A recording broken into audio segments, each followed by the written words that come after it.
spelled correctly. Nice. So your guys. That's probably somebody that actually. And you just started listening to the show in the last couple of years. Steven Serda used to be the producer of this show when it very first started on what was then 610 Sports Radio, now 96.5 The Fan. So you've been around the industry and the business a long time. You also do your own Chiefs-related content at Foolish Club Media. So we're going to talk a lot of Chiefs today for the obvious reasons, because that's primarily what you cover. I put one baseball topic in there, and then I took it out. You know, I was like... we can talk about it. I always upset people when I talk about baseball, because I'm always kind of... I'm very off-putting when I talk about baseball. In what way? Is it you want it to be like a dreamist version of it, or? I'm just very standoffish towards baseball, because I have made my opinions very well known that I do not like baseball over the years. Do you like it better now that the pitch clock? Have they drawn you in? Have they drawn you in a little? That helps, and I did watch Game 7 of the World Series. Hey, and it was very fun. And it was one of the most entertaining baseball games I've ever seen. Still not going to watch 160 games of that, but the World Series was fun this year. So, you know what? Baseball drawing you in a little bit. Maybe we'll get to it a little bit later on. I do want to talk about the Chiefs to lead things off. Coming up in an hour, we'll talk to Chiefs color analyst Danan Hughes, plus Paul Charchian later in the show as well. But I was thinking about the Chiefs, and you and I think, agree, just in like having conversations with each other, that in ways this year feels different, in the sense that it doesn't feel like it's as easy to just be like, okay, turn it on, flip the switch. But I've made the mistake about Chiefs teams before. I've made that mistake and be like, they can't just be better in the postseason, and then they were just better in the postseason. The one thing that makes me, and gives me hope, I will say, Serda, that when they get to that point, it will be the same as, there's been two games, in my opinion, this year that we've come into this show, and I have said, the Chiefs have to win this game. It feels vital, massively important. Feels like it has decisions on the division, if you have to make trades, where you're going to stand in things. And those two games were the Baltimore Ravens and the Detroit Lions. And both the times that I felt like I went into a game where I said, they have to win, they won. And so part of me thinks that this game runs a similar model. This feels like you better, for sure, damn well better win this game. And the last two times I said that going into a game this year, they won.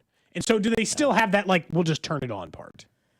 I don't disagree with you on that, because, yeah, those were must-win games. But I think also, like, those games, you could also make the case that those were products of the circumstances that they were going up against. Like, that Lions defense was very banged up, and it was a must-win game, and the Chiefs had a good game plan, and then the Lions, and they worked them. The offensive line was also banged up for the Lions going into that game.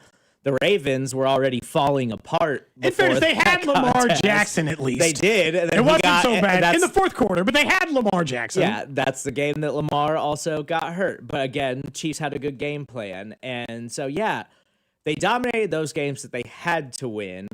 But then also there's been games this season where they had no business losing. Like Jacksonville is one of the most frustrating Chiefs losses I've seen in years. Because they are simply a better football team than the Jacksonville Jaguars. Like, they had absolutely no business losing that football game, and it's really upsetting. And then the Bills game, like, they just got absolutely worked in that and got outplayed, and that's the same thing that they saw in Week 1 against the Chargers. But it's like, I am starting to question a little bit, because it's been years and years of this now where it's just like, oh, they'll always figure it out. Mahomes will always figure it out. I think it's fair to question this season, like, whether or not they can always figure it out, because they've just been doing it for years. And so we always convince ourselves that they will. Yep. And they have. But they didn't have any answers against the Bills. Like, the Bills did what they wanted. They got outcoached by McDermott and that coaching staff. And they could not get off the field on defense. Like, that was a frustrating game, because I do think they can go toe-to-toe with the Bills. But, like, they simply got outcoached in that game, and they didn't have any answers. And that's happened more than once this season, which I do think is a concerning thing for the Kansas City Chiefs. And I agree, but I feel like in this instance, those things happened in games in which I didn't feel were like they had to have them. Like, losing a game on the road to the Bills, if I just put it as simple as that, that's an acceptable loss. Losing an occasional divisional game like they did against the Chargers, that's an acceptable one. Look, the Jaguars won I've decided to like put that on its own little island because there's no reason why they should have lost that game. It's incredibly frustrating. It will go down, I imagine, at the end of the year as the most frustrating loss of the season, especially if for some reason it cost them. They're one game short of the division or they're one game short of anything that they have in mind. If it's that game that cost them, it's going to burn them. There's no doubt. But it's like right because they lost that game, they went into another game where it felt like, well, you better have your best answers. And I get it. The Ravens were not a great, fully operating football team by then. But they also weren't the laughingstock they were the few weeks after that either. They did still have Lamar Jackson. It was still the team that went toe for toe with the Bills, even if they did lose in the fourth quarter. They weren't a laughingstock at that stage yet. And it felt like a big game, and it felt like a win. The Lions one, I still think, is being one of the more impressive ones. I know they were banged up. Yeah. But, I mean, the week after that, they went and trounced someone by 40. And so they're inconsistent. The Lions aren't playing very consistent football. But that's still like, that's a high-quality team who will be somewhere in the, upper ranks of the NFC come playoff time. So I'll take it for that. They also, and this is why I think this game will decide a lot of what I had said maybe earlier in the season. It will determine for me whether or not this year is a little different. What you're saying, if it's too hard to just turn it on in the playoffs. Because historically great against the division, historically great coming off a bye, historically great in these situations with their backs against the wall. Everything favors that this is normally a game the Chiefs win. I think the more concerning thing is that, like, at 5-4 through 9 games, we have a large enough sample size right now to be like, okay, maybe the Chiefs, they still have Patrick Mahomes, the best football player in the world, who is always going to be the difference maker when it matters the most for them. But there's also a concerning trend of like, oh, they stomp bad teams and have really struggled to get things done against the good teams that they have played. And so, yes, that Lions win is one of the more impressive of the season, but also, like, the Lions are kind of in the same boat as the Chiefs right now, like you mentioned. Like, they've been inconsistent. They've had some injuries. Like, they literally just lost to J.J. McCarthy. I know. And he didn't even play that well. Yeah. And so, like, the Lions have some concerning red flags, too.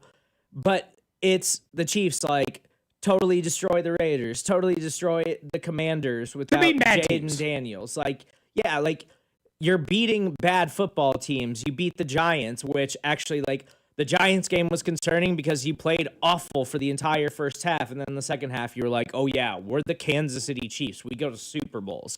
We have no business competing field goal for field goal with the New York Giants. And so it is concerning. I still think all of the answers are there, but I think the overall, like, more concerning thing about all of this, it's not just that they're beating bad teams and struggling against good teams. It's that the Kansas City Chiefs on more than one occasion this year have been flat out outcoached. And that's what concerns me, is that there's, for years and years, that's always been the deciding factor, even when, like, Mahomes is struggling and they don't have the offensive firepower and they don't have the skilled position players. The coaching has always been the biggest.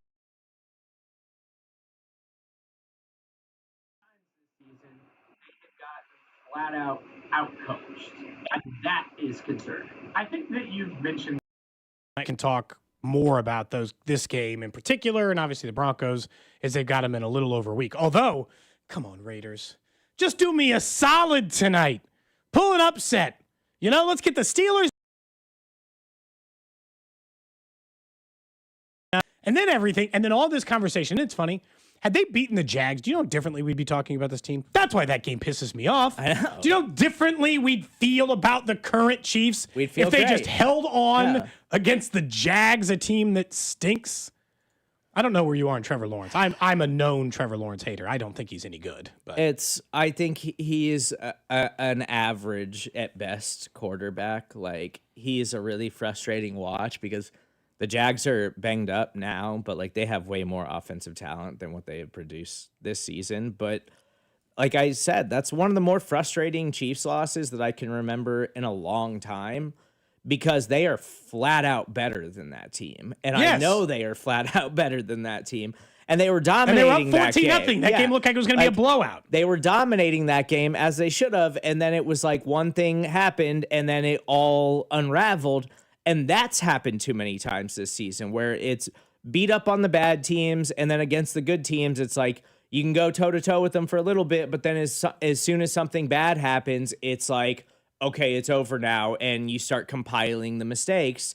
And that's something they've managed to avoid over the last several years, which makes it even more frustrating this season because they finally have offense again, and they finally have the skill players to where they should be able to overcome those mistakes, but they seem to keep putting themselves in situations where they can't, and they make the mistakes over and over again. I guess some of this leads into something you had asked me before the show, which is like, have they just used up is there a limited amount of clutch that Patrick Mahomes can be of playing hero ball that eventually goes away? And I'm not saying that's an unfair question, but I said, and I think that maybe this is where it is.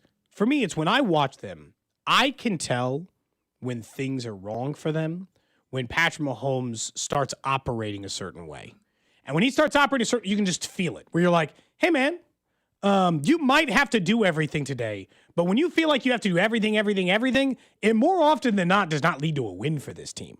He can do hero things in big-time moments, but when it starts feeling like 4 quarters of that, if your question is, did he use up all the clutch gene at least on that end, I could hear the argument of what you're saying, as in, do they use up all the goodwill of, we'll just make miracles happen?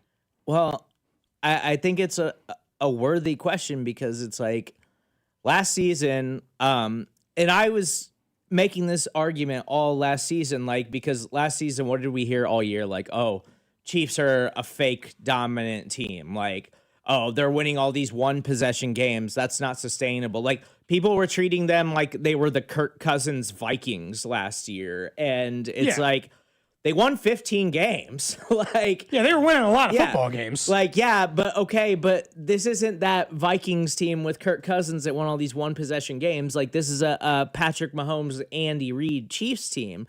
And so last season, you could see the issues, but they still found a way to, like, overcome all of those things. And this year, we know exactly what the glaring issues are on this team, but at this point through the season, it's like, I'm struggling like last year where I kept trying to make the case. This season, I'm struggling because it's like on paper and with my eyeballs, I can tell they're a better football team this year than they were last year. I agree. And they're more inconsistent this year than they were last season. And I think they're a dramatically more talented football team this year. Especially in offense. On defense, I think I can make the argument they're either slightly worse or, I don't know, roughly the same. Yes. Right? I'm not sitting here and be like, they're so much better defensively. No, Chris Jones is 10% worse, so they're definitely worse. Yeah, but the offense should counteract that. Like, the offense should be enough to overcome that because we've seen the offense be enough to carry them to Super Bowls even when the defense was bad. Is it wrong to say, like, so rather than just eliminate the entire clutch gene, can I just throw away the Bills game as in when they don't have an offensive line to protect them, they're not a good offense, even if they have great weapons? Because they got down to Wanye Morris, and yeah, it looked pretty ugly then. That's not shocking to me. Like, there is a part of me, and I think that's what's maybe the most frustrating thing about this team, and why I still think why the odds makers still have them as the Super Bowl favorite is because they look at this team and they say the same thing you just said, which is, I don't care what their record is. This team is better. And last year they were 15-2, and they're like, we don't care what their record is. There's something wrong. And not so wrong, obviously, that it stopped them from once again getting to another Super Bowl, their 3rd straight appearance in that game. But I understand the idea of, like, they can't, there's part of us that doesn't want to believe. And I think that this is a reasonable thing to not believe. The clutch part of what you're saying is, there's part of you that believes is they can't go to the Super Bowl every year, right? They've been to 5 of the last 6. And there's part of you that's like, they can't go every single time, right? Right? And part of me wonders that, like, with Patrick Mahomes at his age, because this is the difference between what happened with the Patriots and what's going on with the Chiefs is, Tom Brady was great, but he wasn't great right away, and they went on their run, and then I think part of what happened in his 30s is he was figuring out what it was like to carry a football team, and he was getting really good at it, but it just didn't align when their defenses were all great, and it was hard to just be like, I'm great, I'll make everyone else great, and then as they started to rebuild some teams that could actually compete again, that's when you saw Tom be Tom again, and they go into it. Right now, this team doesn't feel that way to me. In a couple of years, when Chris Jones is retired and Travis Kelce isn't around anymore or whatever, I could see, I could be talked into it. Yeah. Travis Kelce still leads all tight ends in receiving, which we'll talk about in a minute. And Chris Jones isn't not like just getting he's not getting worked every snap, even if he's not the same player. It's hard for me to imagine that they just used up all the juice, I guess. Yeah, but people keep making the case like, oh, the Chiefs have just played so much football. And it's like, yeah, I get that. Like they have, but they've managed to stay relatively healthy outside of last season. Like that was the one year where it just totally fell apart and the injuries caught up to them. And this season, they've managed to stay relatively healthy. Isaiah Pacheco's out right now. The offensive line is banged up, but it's not like Josh Simmons is missing time because he's injured. Like he's just been away from the team dealing with this personal matter. And so, yeah, the offensive line's a little bit banged up, but it does feel like this is the most important Andy Reid bye that we've seen in the Mahomes era, where we go into these bye weeks and it's Andy's got to cook something up. Like they got to really find some answers. And I don't think I've ever been more concerned about a Mahomes-led Chiefs team going into a bye than I am this one. And it's because it feels like all of the answers are right in front of them, but it all comes down to the consistency, and it all comes down to at times they probably just are asking Patrick Mahomes to do too much. And then I think that's a coaching problem. Again, it goes back to they have flat out been out-coached at times this season. And so that's why I think this bye week is way more important for Andy Reid than I think it even is for the Chiefs to get healthy right now, because as a coaching staff, they have to find some answers and figure some things out, because they have not been consistent enough to go on the run and do what they have to do down the back half of the season to go, not just get into the playoffs, because yeah, you could sneak into a wild card, go on the road. We've seen them have to go on the road before in the postseason. I'm not that concerned about it. But they need to go try to win the division, and they've got to make up ground doing that. They can't fumble one of these AFC West games, because now you've lost so many AFC contests already. You have to go out and just run the table basically to have a chance to win the division. Sure, but also, I'll be honest, if they end up as the 7th seed and they got to go to Indy or go to New England, I'm not exactly going to quake in my boots. I'm sorry. It's not going to send shivers down my spine. I love Drake May, but yeah, I mean, New England's had a very easy schedule, and I think the Steelers, which have been one of the worst defensive teams in the NFL, pretty much showed you what you got to do to beat the Colts, which is limit the explosives by Jonathan Taylor, and then you can force Daniel Jones into some bad decisions. That's what every team is going to try to do here moving forward. And I don't really know why it took 9 weeks for somebody to figure that out. He didn't have an entire career's worth of game tape to go in there. Yeah. Meanwhile, teams in the NFL are obviously going to try to emulate what Daniel Jones did. Drew, I'm going to have you play a piece of audio, because I think what is being asked here is really interesting for what could happen. Plus, it's probably going to make Drew a little bit sad. So I'm going to warn now. Mike Greenberg was on Get Up this morning, and he was asking Adam Schefter about the future of quarterback and, all these picks that the Jets have and these other teams have. This is what he was talking about. I can tell you right now that if I showed you my phone, all of the Jets little group text chats that I'm on, all my Jet fan friends, including Alan Hahn on the radio in New York, said to me the other day, the quarterback they want is Joe Burrow. That they think these delusional Jet fan friends of mine believe that with all these picks, they're going to pry Joe Burrow out of a situation in Cincinnati. And I keep telling them that is ludicrous. But I feel like I owe it to them to at least bring it up at the table. To look for hope. Well, here's what I would say to you right now.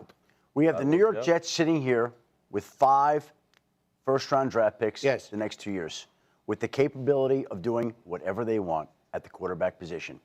We have the Los Angeles Rams sitting here this offseason with 2 first-round draft picks. We have the Cleveland Browns sitting here this offseason with 2 first-round draft picks. We have maybe an extra quarterback in San Francisco. You're raising a question about Joe Burrow. There's questions in Arizona. We still are waiting for Trevor Lawrence to prove himself. This is a league that always has quarterback questions. This now, as much as ever, feels like an arms race with teams positioning themselves to make big moves for quarterbacks, whoever they are, whenever they are. We saw this week that anybody can be had. We saw that teams are willing to go nuts to get their guy. So why is it going to stop there? When it starts there, it's not going to stop. It's only going to increase. And there are some teams out there that have some major ammunition to go dangle to make things happen. That doesn't mean Cincinnati would be obliging to that. Hold on. That's where it gets interesting.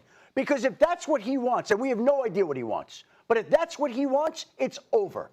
Any player, I get your point. Yep. Any player, when they're determined enough, if they want out, they're going to get out. Well. I mean, look, here's the truth. I do think somebody's going to make a major play for quarterback. Why can't it be Joe Burrow? Why wouldn't that be a team that, like, if you were the Jets, I'd give up all 5 of those first-round picks for Joe Burrow if they take it. Listen, They can have all 5 of them.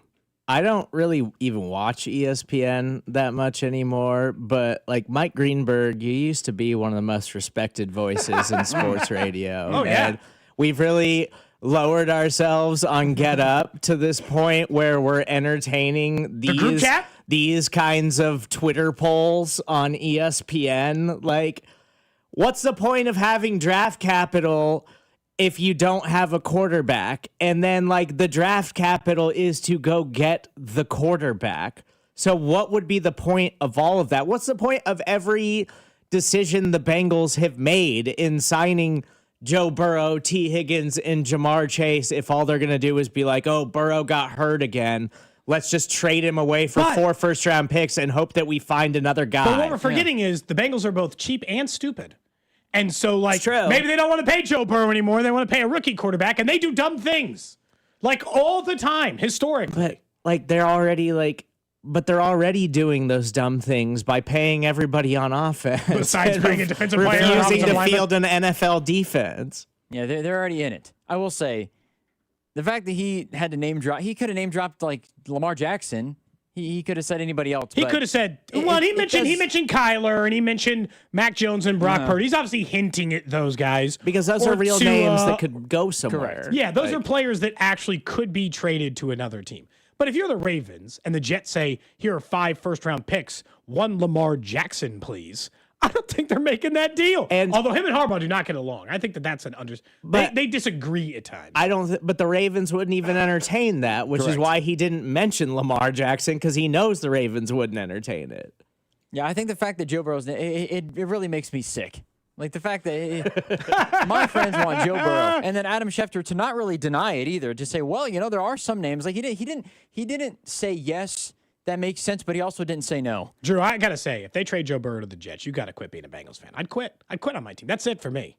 I'm done being a sense that, you know, like I would just be out if they were going to like trade away. They spent all these years trying to find a franchise quarterback, let Carson Palmer force his way out of town, and then they just give up on Joe Burrow too. He is the most talented quarterback they have ever had in their franchise's history. Although I'd make the argument, and look, that's the problem, is that if you took those 5, this is why it doesn't work, and then I know we got to take a break.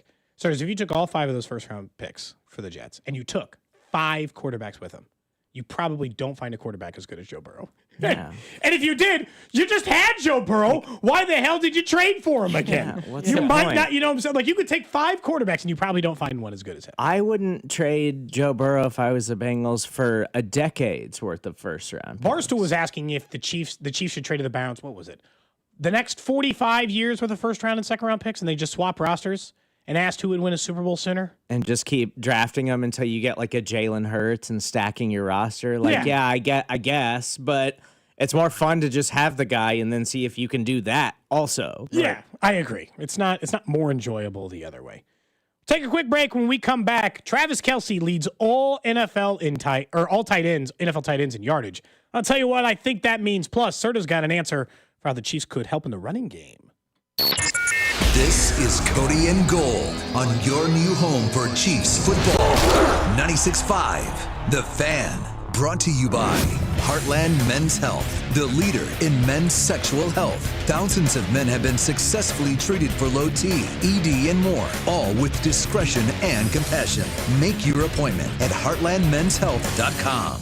This is Jeff for Heartland Men's Health, where we've successfully treated thousands of men for low testosterone and helped them feel like their old selves again. Please take a moment and listen to how we help this patient. Hi, this is Doug. I'm a patient with Heartland Men's Health. I've been doing low T treatment for just under a year now. I've always dedicated my life to work. I've always found the time to go to gym. I'm 46 years old. My energy level has been on a roller coaster. With work, when we would have like long, stressful meetings, I would notice that I was very exhausted and drained afterwards. And with the low T treatment, I'm not as stressed. I started to feel a lot more level-headed. The roller coaster kind of went away. I think Heartland Men's Health, they really have it figured out. The professional staff, I think it's a wonderful treatment for men of any age. And it's definitely a benefit I'm going to continue.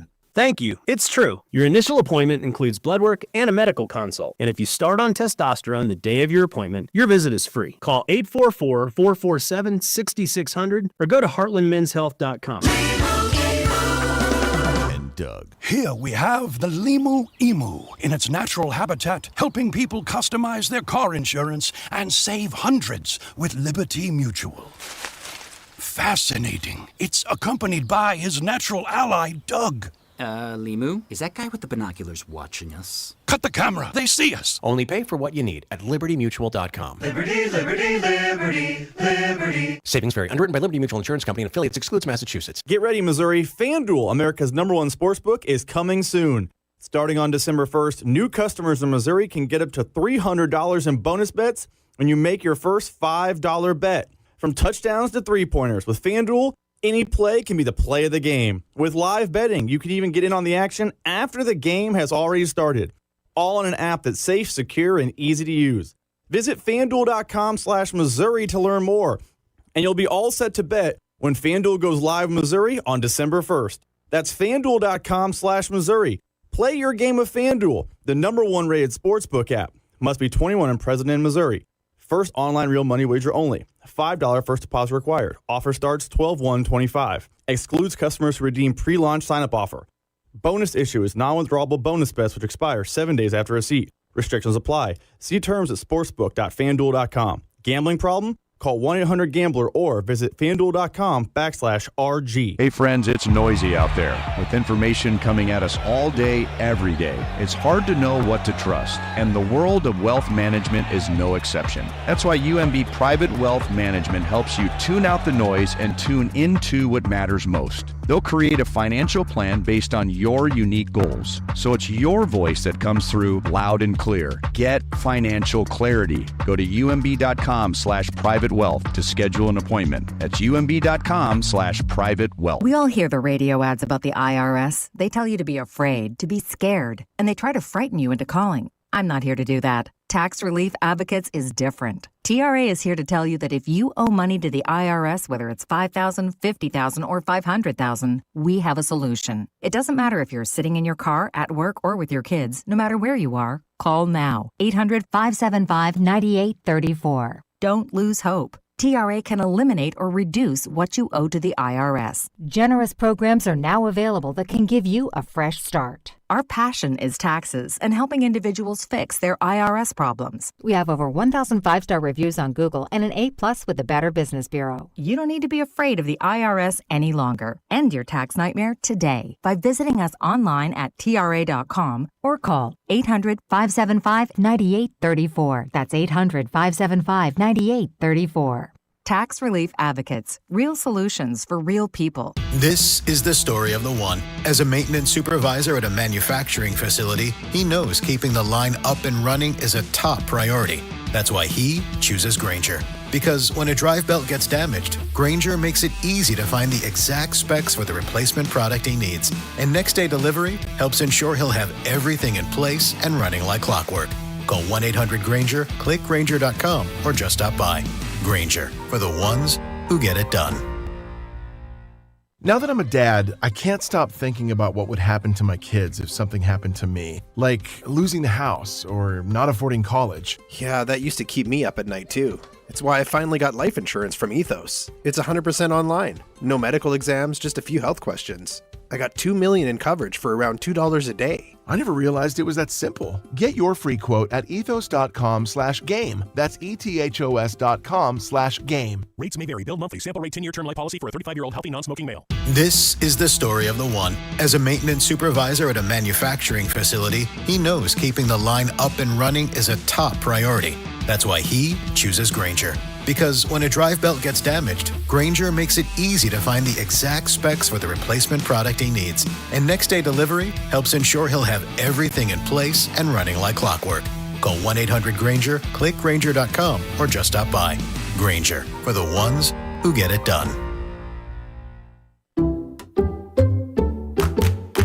Did you hear?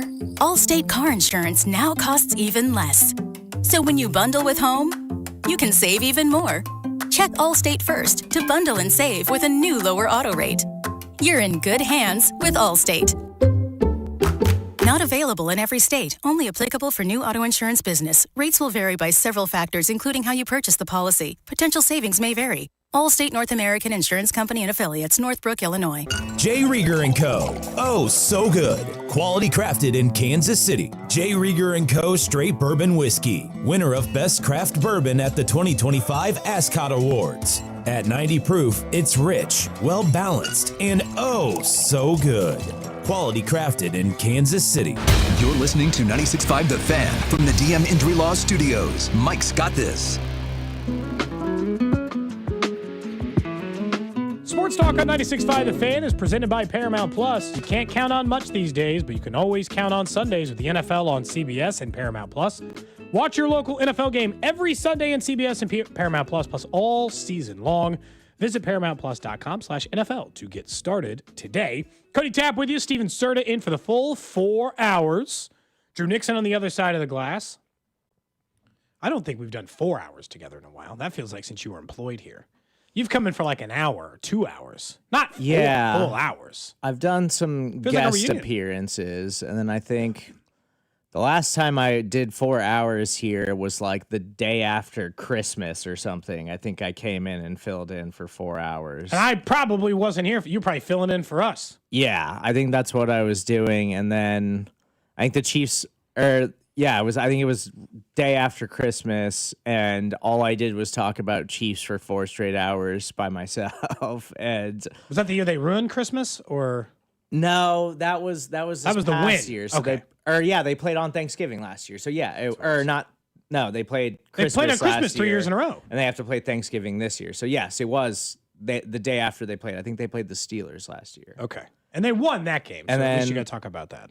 I do think we had some cocktails after Christmas dinner, and so I might have been dragging a little bit those 4 hours. But overall, I think it went pretty well. I mean, I'm back in here. And crushed it. You know? It's nicer to have somebody to hang out with, I think, than just doing it 4 hours by myself. You don't like just sitting around? It is kind of lonely. It also got incredibly hot in the studio.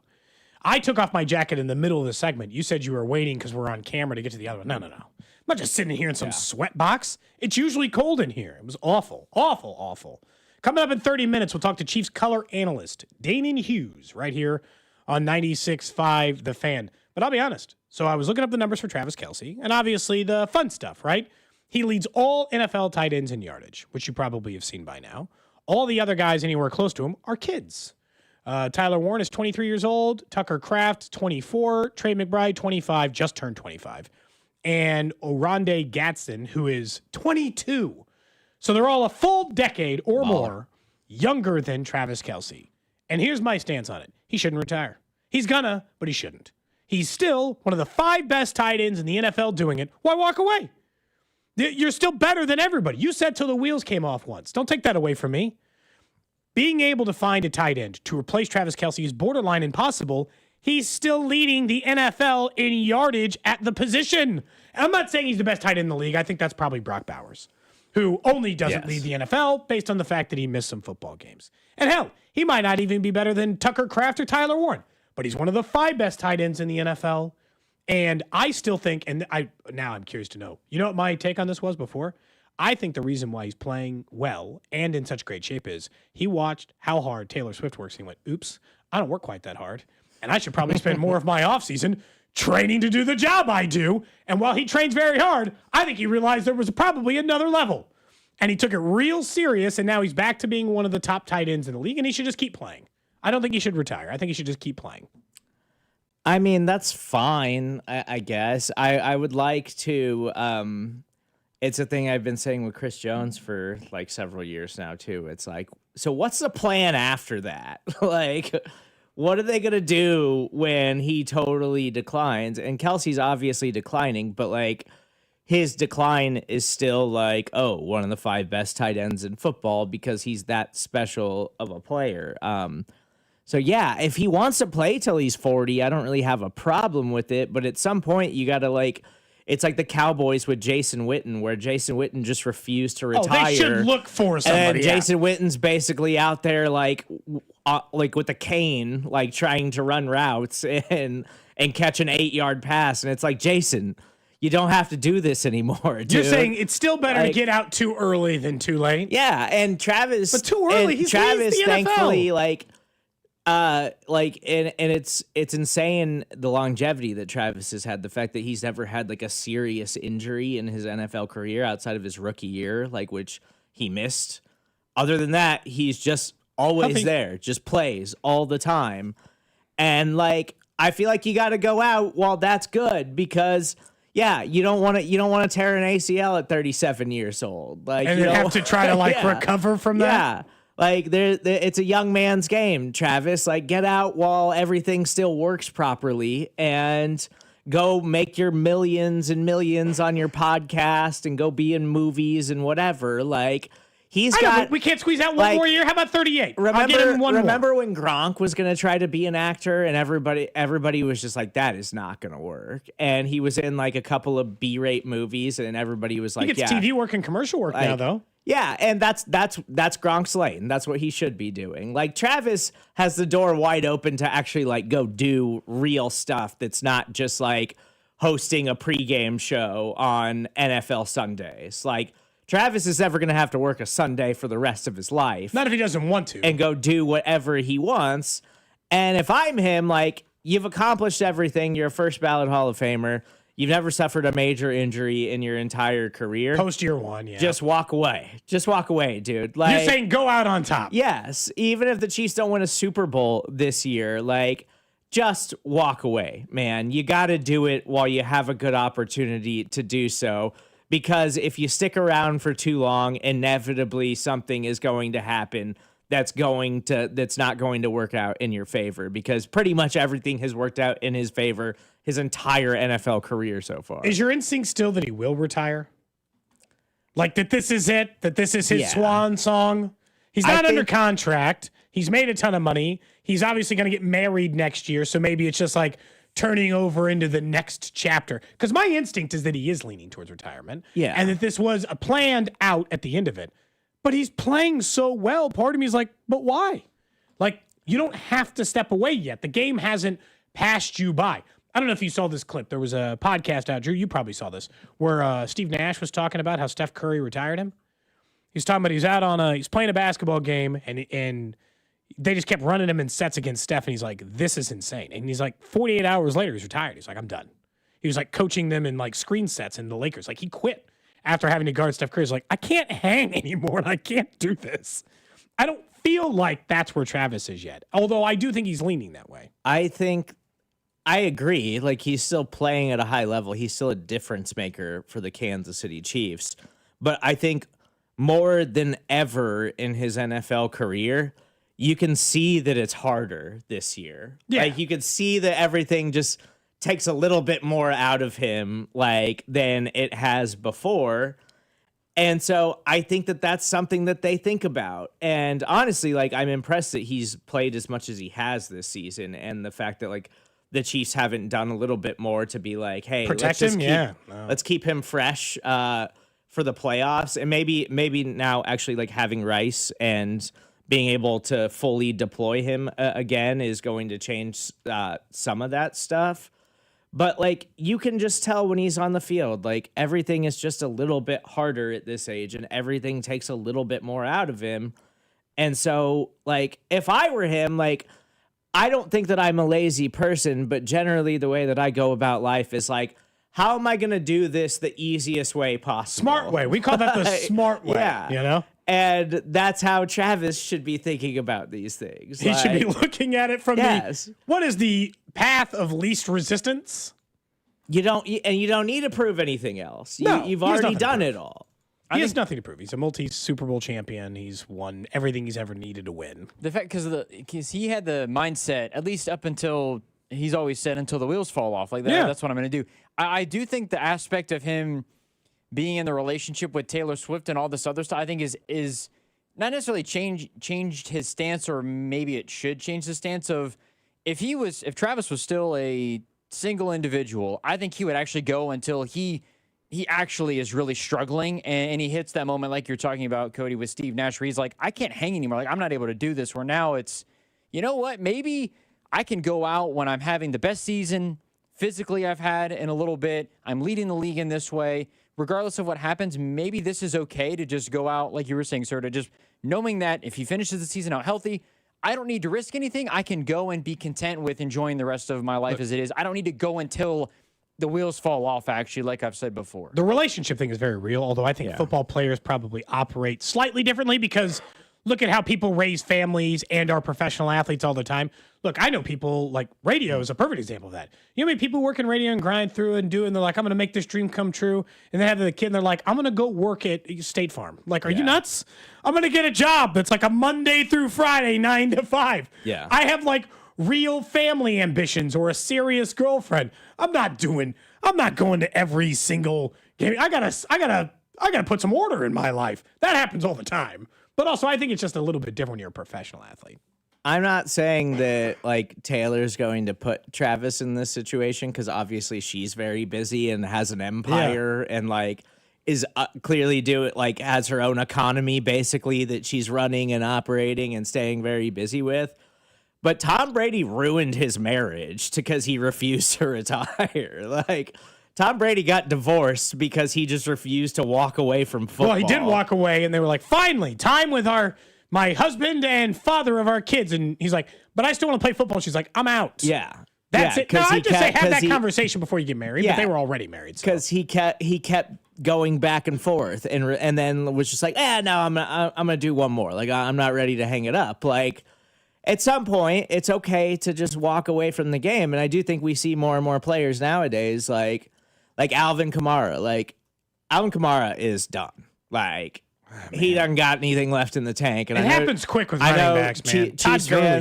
Chiefs fans really wanted them to trade for Kamara. And he was like, yeah, if I get traded, I'm going to retire. Like, and we see more and more players do that kind of stuff. So, like, the fact that Travis has even lasted this long and gone this long and played at this high of a level and accomplished everything that he has is already remarkable. So, I'm not trying to say he absolutely needs to retire because I want the Chiefs to, like, move on from him. If the Chiefs will run it back with 1-year deals with Travis till he's 40, if that's really what he wants to do. And they'll pay him below market value to be like the Salvi deal. Yeah. Like for somebody who's saying, well, what will the contract cost? I can promise you that if Travis wants to play one more year and they give him a 1-year deal, it will be below top tight end money.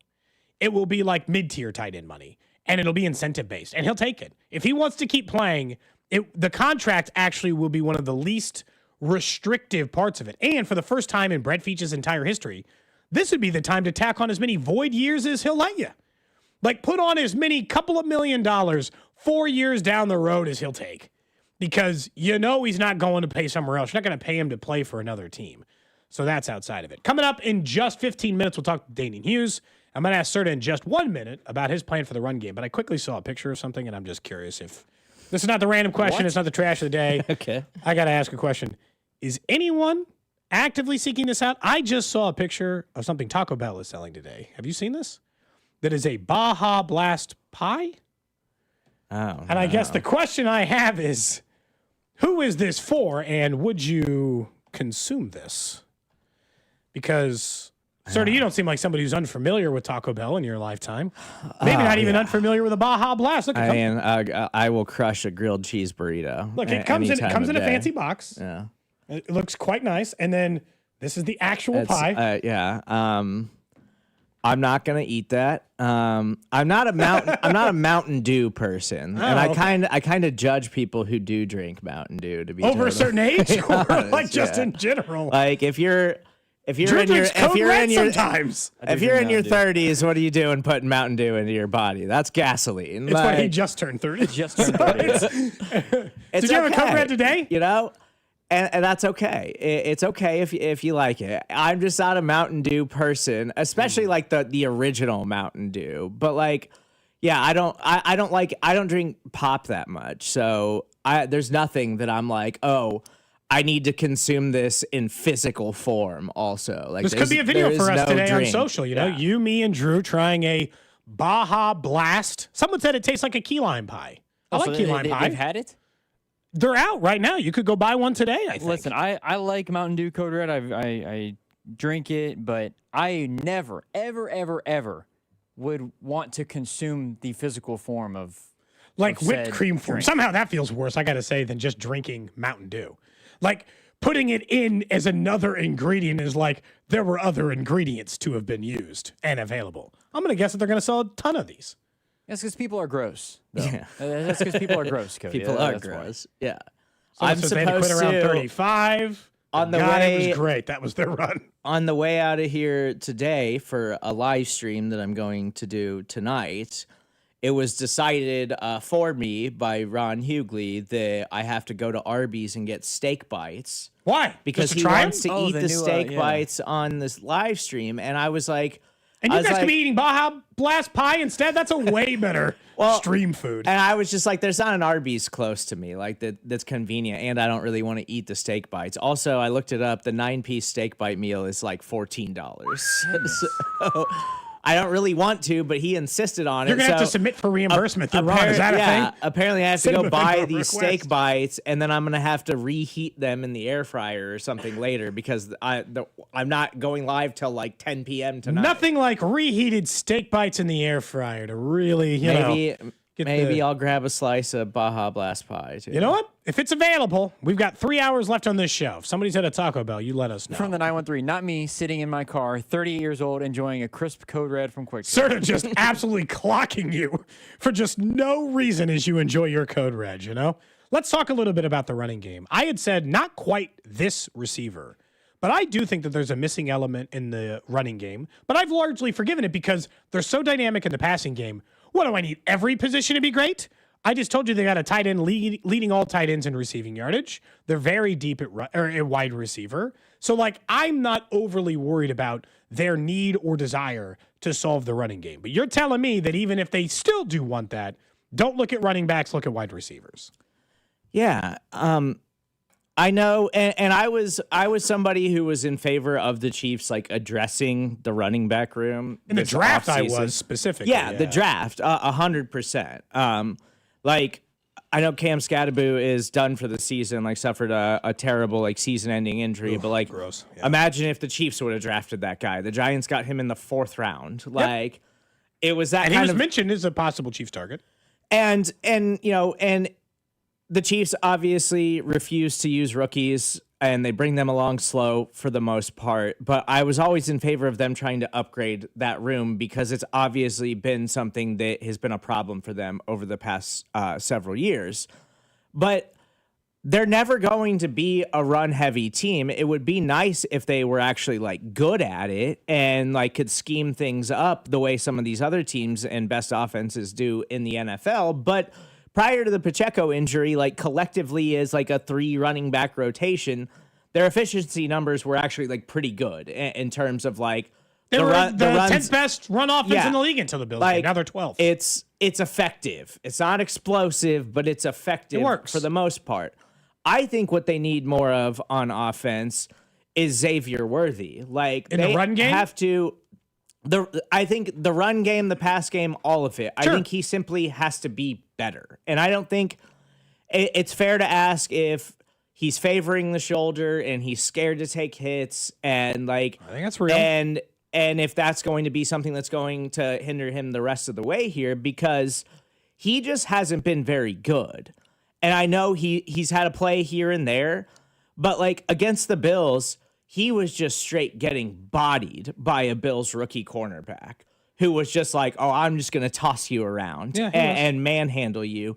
And then some of it too, it's like he was shying away from like coming back to the football and possibly taking a hit and like going up and get it, which twice like, on deep balls where he could have drawn something. Like he's not the biggest wide receiver in the world, but we've seen him go up and get it. Like he's got, he's really athletic. He's got a huge vertical for a player his size. Like we've seen him make those kinds of plays before.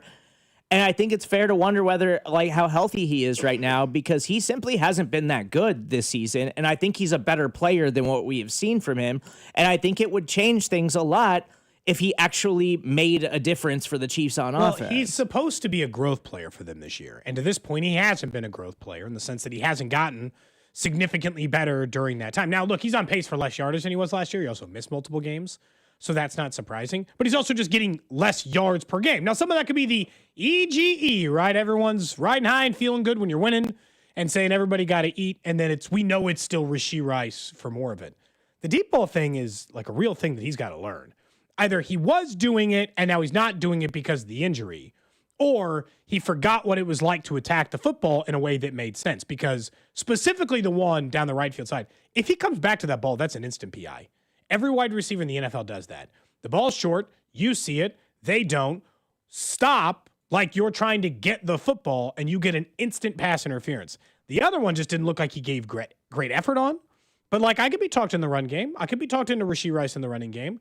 I'd like him to use any explosive player. And this is why people eventually, if the offense for some reason backslides for a couple weeks, will be asking about Tyquan Thornton. No, according to the text line, I do not think Xavier Worthy is just the same as McCole Hardman. I do think that there's far more potential for Xavier Worthy. Now, to this point, he's a better player. Yeah, is McCole Hardman's best season the same as Xavier Worthy's best season so far? Yes. Yes, it is. And McCole Hardman also had a promising rookie season that did not turn into more on that end.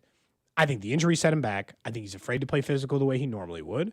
And I think given a few more games and some more coaching in that area, there's a chance we're going to get a better version of him. But I also want him to use Rashee Rice Wildcat in the red zone more. That works.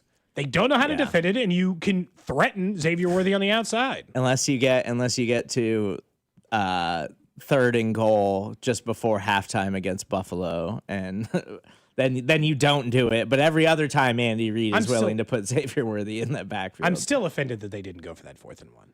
I'm not saying they win the game if they get it, but there's a much better chance they win that football game if they get that. Yeah. And I just Andy went for that 4th and 17, which I thought was an equally insane decision at the time, considering how much time was left on the clock. And I'm like, this one, if you're willing to go for, my whole thing is that they're connected. If you are willing, with 13 minutes left to go in the game, trailing by 2 scores, if you are willing to go for 4th and 17 with that much time left on the clock and this much time left in the game, well, then you got to be willing to go for the 4th and 1. The 4th and 1 is more valuable than getting the 4th and 17, where you're not even guaranteed the rest of the way into the end zone. This only gives you the ability to keep playing for the other 20 yards you need in order to get in the end zone. It's like if you are willing to go for that one at that stage in the game, you got to be willing to go for the 4th and 1. That's really where my issue is. But yeah, I wouldn't keep asking questions about Thornton and Royals and those guys until we get an answer on, they're going to use pretty much everyone besides those guys until we get to that point. When we come back, Danan Hughes, he obviously joins us, brought to you by Yingling. He's a Chiefs color analyst, and we'll talk to him about what the Chiefs can expect and are doing in this bye week. What's up, Chiefs Kingdom? It's Creed Humphrey. You're listening to Cody and Gold, weekdays 10 to 2 on your home for Chiefs football, 96.5 The Fan. Brought to you by Heartland Men's Health, the leader in men's sexual health. Thousands of men have been successfully treated for low T, ED, and more, all with discretion and compassion. Make your appointment at heartlandmenshealth.com.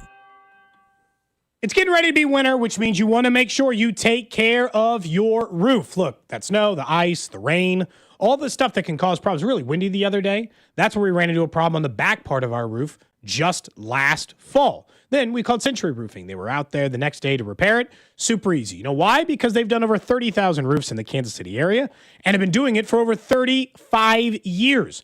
Voted best roofing company in Johnson County 4 years in a row. Voted best roofing company in Kansas City this year by readers over at the Kansas City Star. So if you have roofing needs, I'm telling you, go with a locally owned and operated company who's been doing it as long as they have been. There's lots of roofing companies that pop up, show up, they see hail, they come knock on your door and say, oh, we'll take care of you. Trust the experts, the ones who've been dealing with composite, asphalt, concrete, tile, standing seam metal roofing, anything you might need. They have handled those things. They offer free roof replacement and repair estimates and are skilled and experienced at dealing with your insurance agency if it warrants filing a claim. So schedule your estimate today from KC-based and female-owned Century Roofing. Trusted pillars of strength. Go to centuryroofingkc.com and tell them that Cody sent you. Hey, football fans, picture this. You bet on your favorite player to score the first touchdown in the game, but his teammate scores instead. If this happens, BetMGM wants to give you another chance at the end zone. With BetMGM's second chance promotion, you'll get your stake back if your first touchdown scorer scores second instead. That's right. Bet on any pro football player to score the first touchdown of the game. If you're right, you win. If your player scores second, you get your stake back in cash. With BetMGM's second chance offer, you have a chance to keep the fun going after the first player crosses the goal line. Try a first TD score wager with confidence today. BetMGM. Make it legendary. BetMGM and GameSense remind you to play responsibly. See BetMGM.com for terms. 21 plus only. Kansas only. Existing customer offer. Subject to eligibility requirements. Rewards paid back in unrestricted withdrawable funds. Please gamble responsibly. Gambling problem? Call 1-800-GAMBLER. In partnership with Kansas Crossing Casino and Hotel.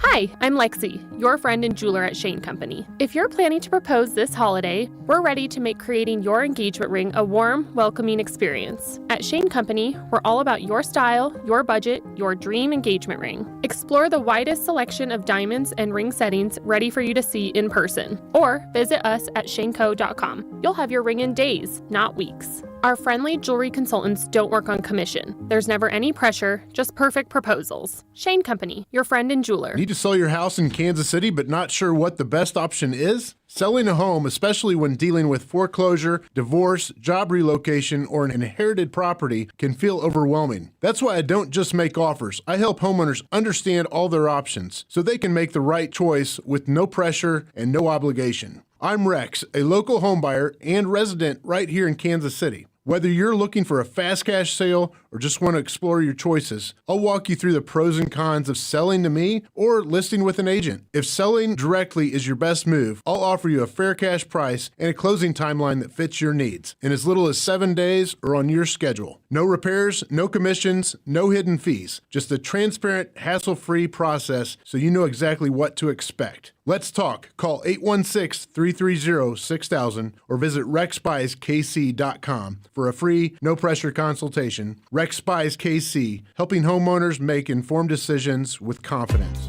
If you're 55 or older and into that whole saving money thing, T-Mobile has an exclusive phone and internet bundle just for you. Right now, get 2 unlimited phone lines plus 5G home internet for just $30 each per month with AutoPay, plus taxes and fees. And with 5G home internet, setup is easy with just 1 cord and no technician needed, which is great if you're also into that whole keeping it simple thing. Switch now and experience the best mobile network in the U.S. Visit your local store to start saving. T-Mobile, it's better over here. Based on analysis by Ookla of speed test intelligence data Q4 2024 to Q1 2025, Ookla trademarks used under license. Unlimited on our network. Customers on voice plan may notice speeds lower than other customers and further reduction if using more than 50 gigs a month due to data prioritization. Video streams and SD on this plan. Home internet pricing after $20 in monthly bill credit plus $5 per line without autopay. Debit or bank account required. See 5G device coverage and access details at T-Mobile.com. This is the story of the one. As a maintenance supervisor at a manufacturing facility, he knows keeping the line up and running is a top priority. That's why he chooses Grainger. Because when a drive belt gets damaged, Grainger makes it easy to find the exact specs for the replacement product he needs. And next day delivery helps ensure he'll have everything in place and running like clockwork. Call 1-800-GRAINGER, click Grainger.com, or just stop by. Grainger, for the ones who get it done. Now that I'm a dad, I can't stop thinking about what would happen to my kids if something happened to me. Like losing the house or not affording college. Yeah, that used to keep me up at night too. It's why I finally got life insurance from Ethos. It's 100% online. No medical exams, just a few health questions. I got $2 million in coverage for around $2 a day. I never realized it was that simple. Get your free quote at ethos.com/game. That's ethos.com/game. Rates may vary. Bill monthly. Sample rate 10-year term life policy for a 35-year-old healthy non-smoking male. Cody and Gold, weekdays starting at 10 on Kansas City's FM sports station. 96.5 The Fan, KFMC FM and AM, HD1 and HD2 Kansas City, an Odyssey sports station. Back in here on Cody and Gold. Cody Tapp with you. Steven Serda filling in today for Gold, who's in the Bahamas. I am to understand. I received no updates on his trip other than the one he sent from the plane, which was next to someone who was barefoot before the plane even took off.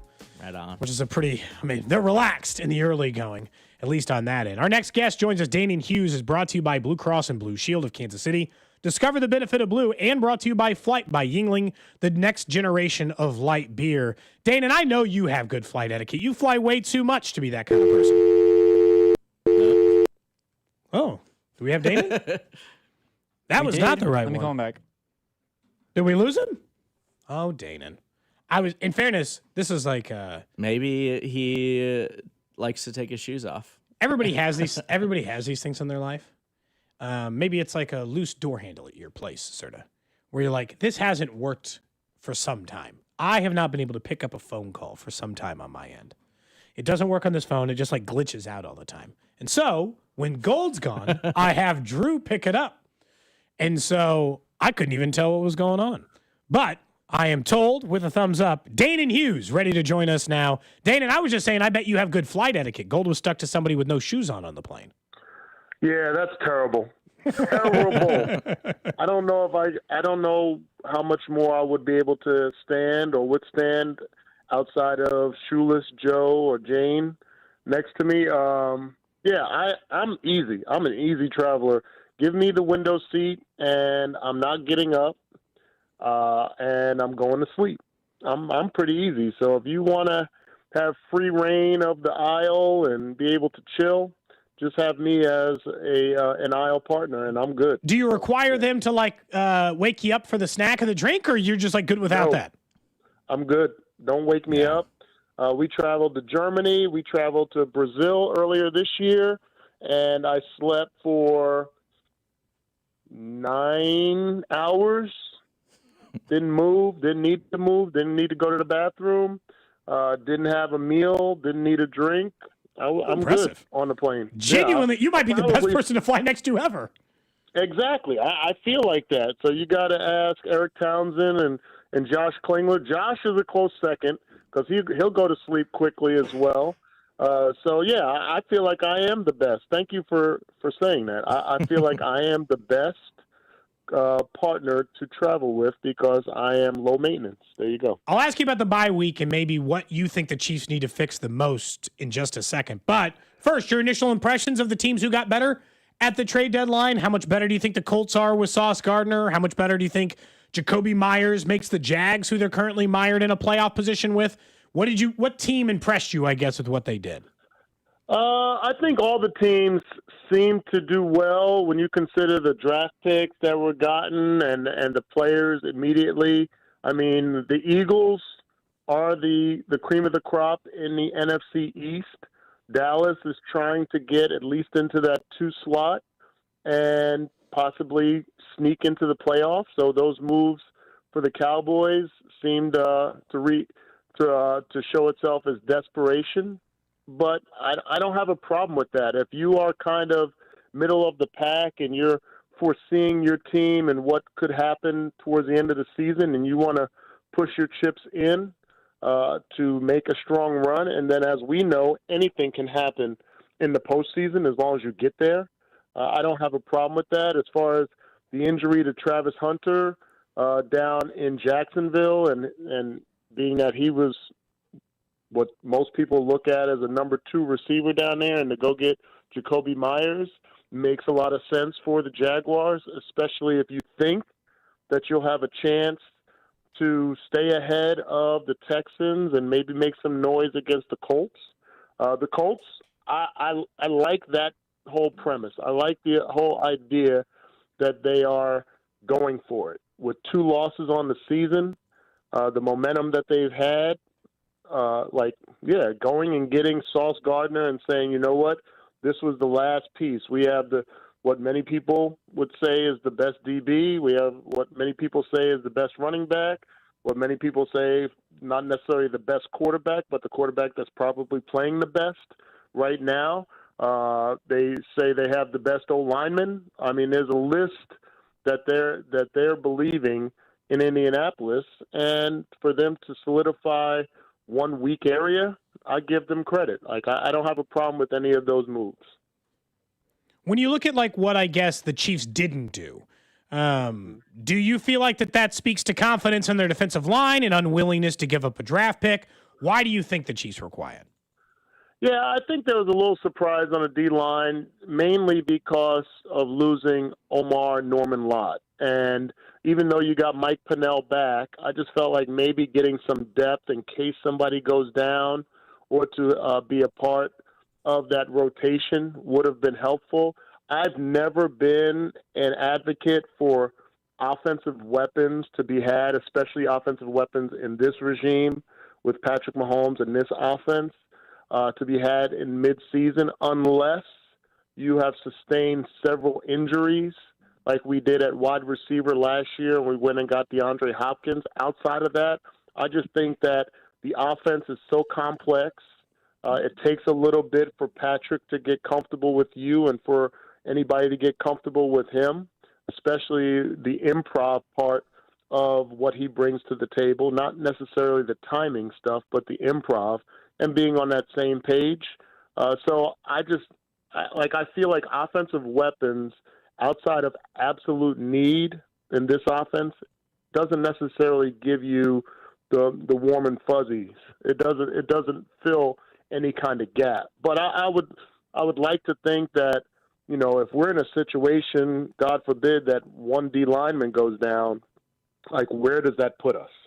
And that would be the concern I would have going the rest of the season.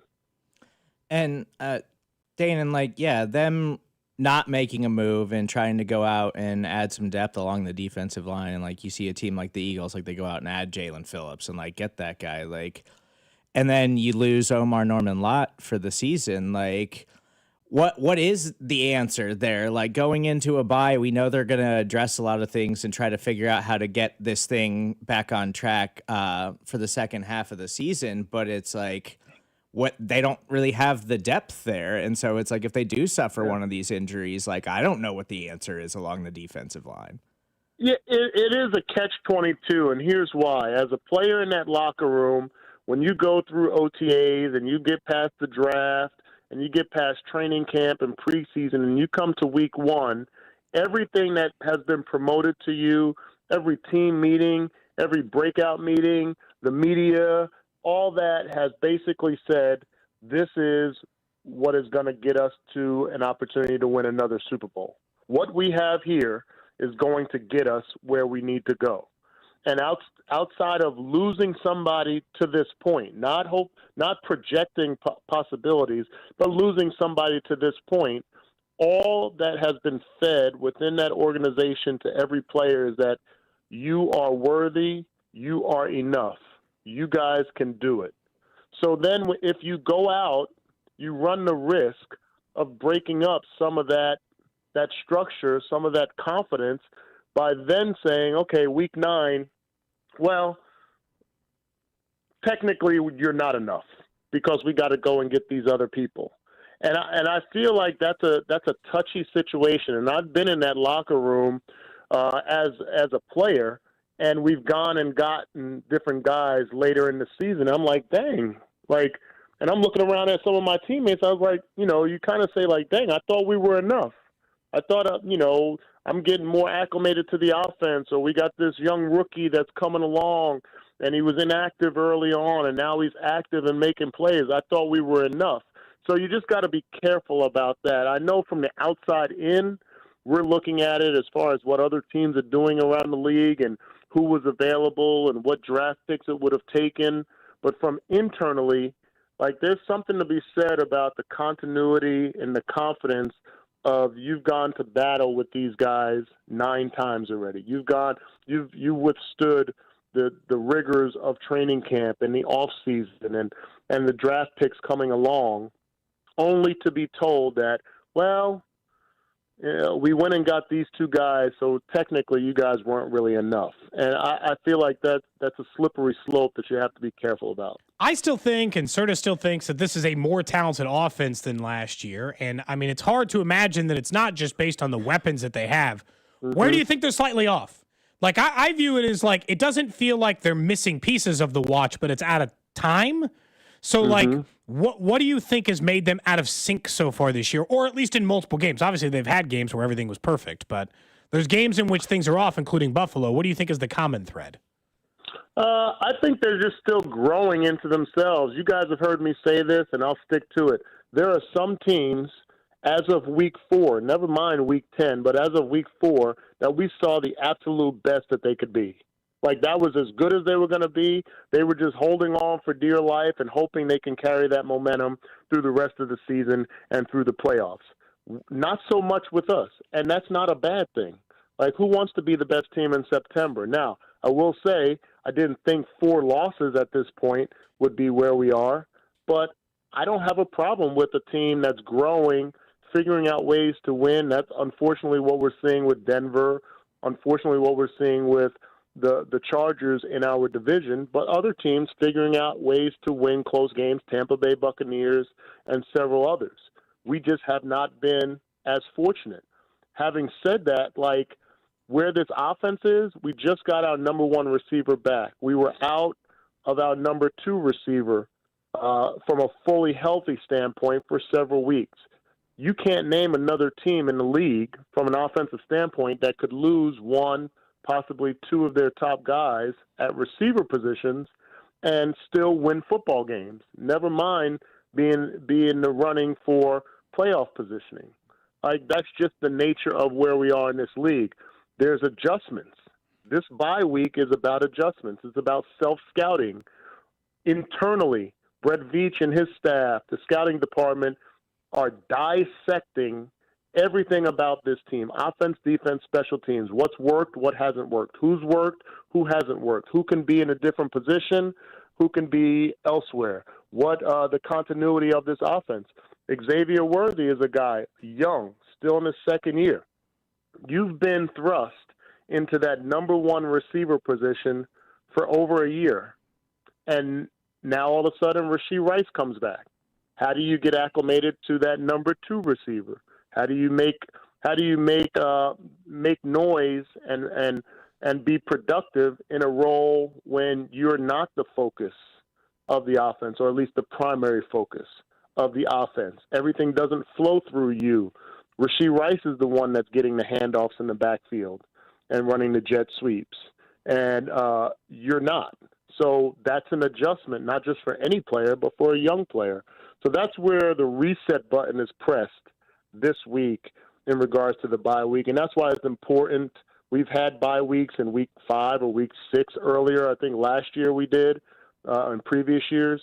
This is why it's perfect timing, because you have a body of work that now you can go back to the guys and you can challenge the Chris Joneses. You got 13 tackles on the season.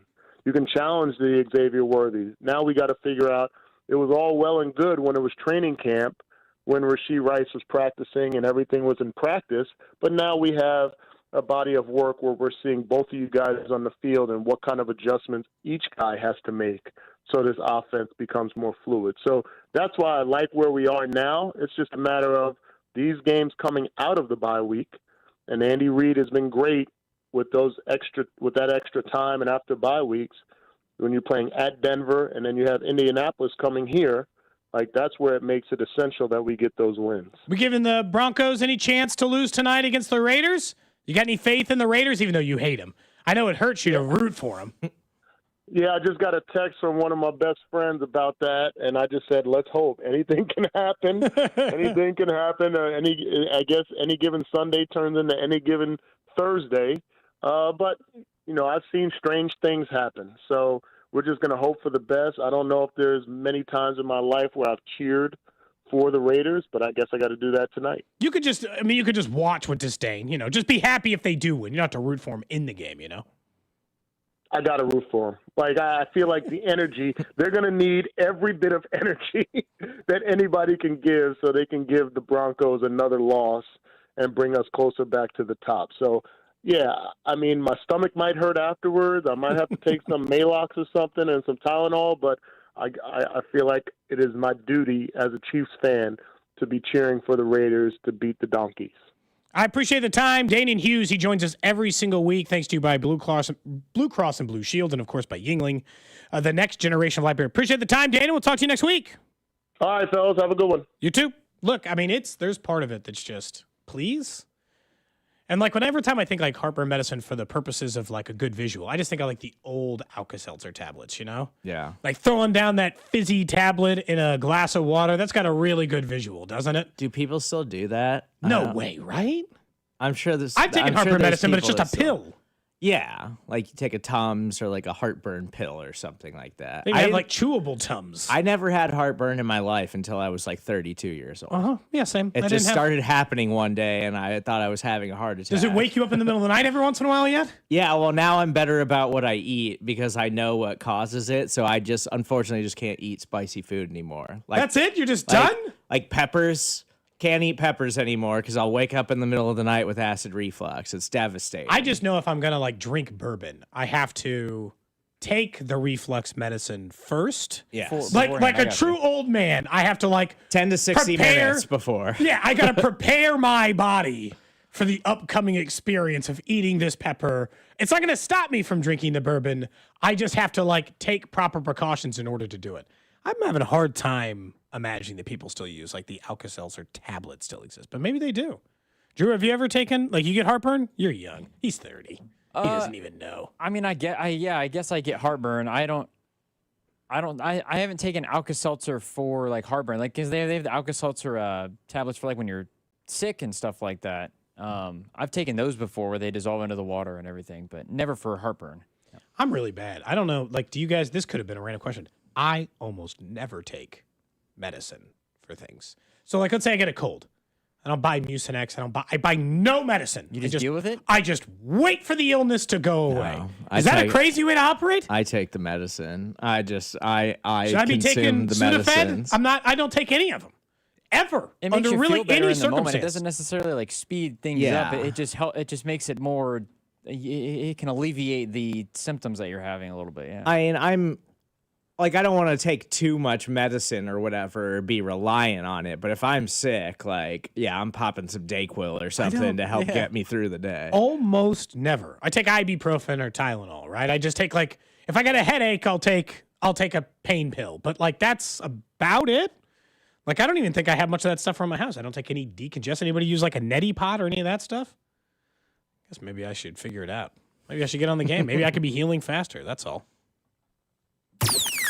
Trash of the day. Today, we head to an appeals court. You'd think, well, that sounds somewhat interesting, right? Why an appeals court, right? For the news today, in which a woman was told she is not allowed to sue a group of children. You might say, well, that seems a little bit unnecessary anyway. Why did we need them to rule this? Well, a New Jersey woman appeals court upheld the dismissal of a lawsuit filed by 55-year-old Edison woman who claims she was harassed at an iPlay America amusement park in Freehold. So, like, she's at an amusement park, she's claiming she's harassed, and she wanted to sue a bunch of teenagers for doing that. What the teenagers did, which is claiming she didn't stop the harassment, is they kept calling her a Karen. So this woman decided, in an effort to not be called a Karen, to then file a lawsuit against teenagers saying that they shouldn't be allowed to call her that. Does she not see the irony in the situation here? That she's only furthering this behavior? Like, I'm shocked the judge didn't call her it. Obviously, and just put herself she's right awful. back in.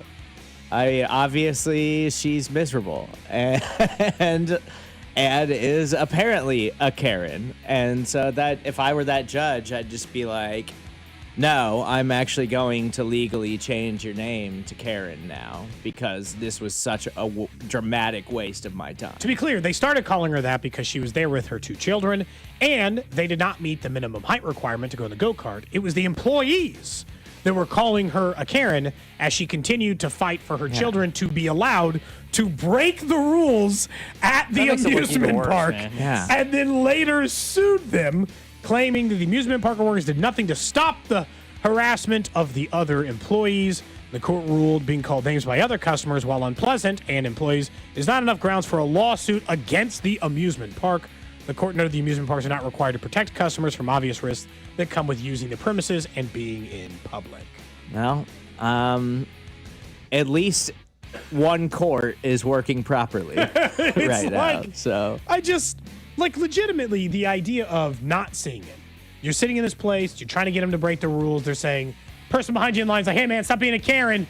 Let the guy go. They're telling you can't use the go-karts. We're sorry. And then she got so offended that she decided to file a lawsuit and continue that lawsuit for a full year. This party took place in 2022. She sued in 2024, then appealed the lawsuit up until 2025. She's been in court for this thing for 3 years. Yeah. That's the most Karen move of all time. How long are you planning on fighting this through the court system? That's insane. And also, there's rules about size or whatever for go-karts or rides or whatever because it's a safety thing. Yeah, they like your kid to stay safe. She's just making it more public that she was being a bad parent by being upset that the employees were like, no, ma'am, it's not safe. Did her lawyer at some point say, you know what, you really got to drop this? Or are they just collecting checks? But you know what, yeah, sure, I'll go ahead and I'll try to fight this and just keep going. I mean, they'll just take the check. Yeah, I'm guessing whichever. That's where I got But if you walked in, I don't even think Better Call Saul would have taken that suit. Yeah, how are you winning I that think lawsuit? What it is, there's probably a lawyer who's like, we can just get them to settle. We can just get them to settle. If we just keep them sending them to court. But if you're the amusement park, what are you going to do? Settle a lawsuit that says every single time that one of your customers gets made fun of by another customer? Have you been around teenagers? All they do is make fun of you. It's a brutal place to have to be. If Serda, you got to sue every teenager that made fun of you, I feel like you'd be entitled to quite a bit of funds by now. I mean, I get made fun of by adults too. It's fine. Yeah. I'm not easily offended. I'll be all right. And sometimes I probably deserve it.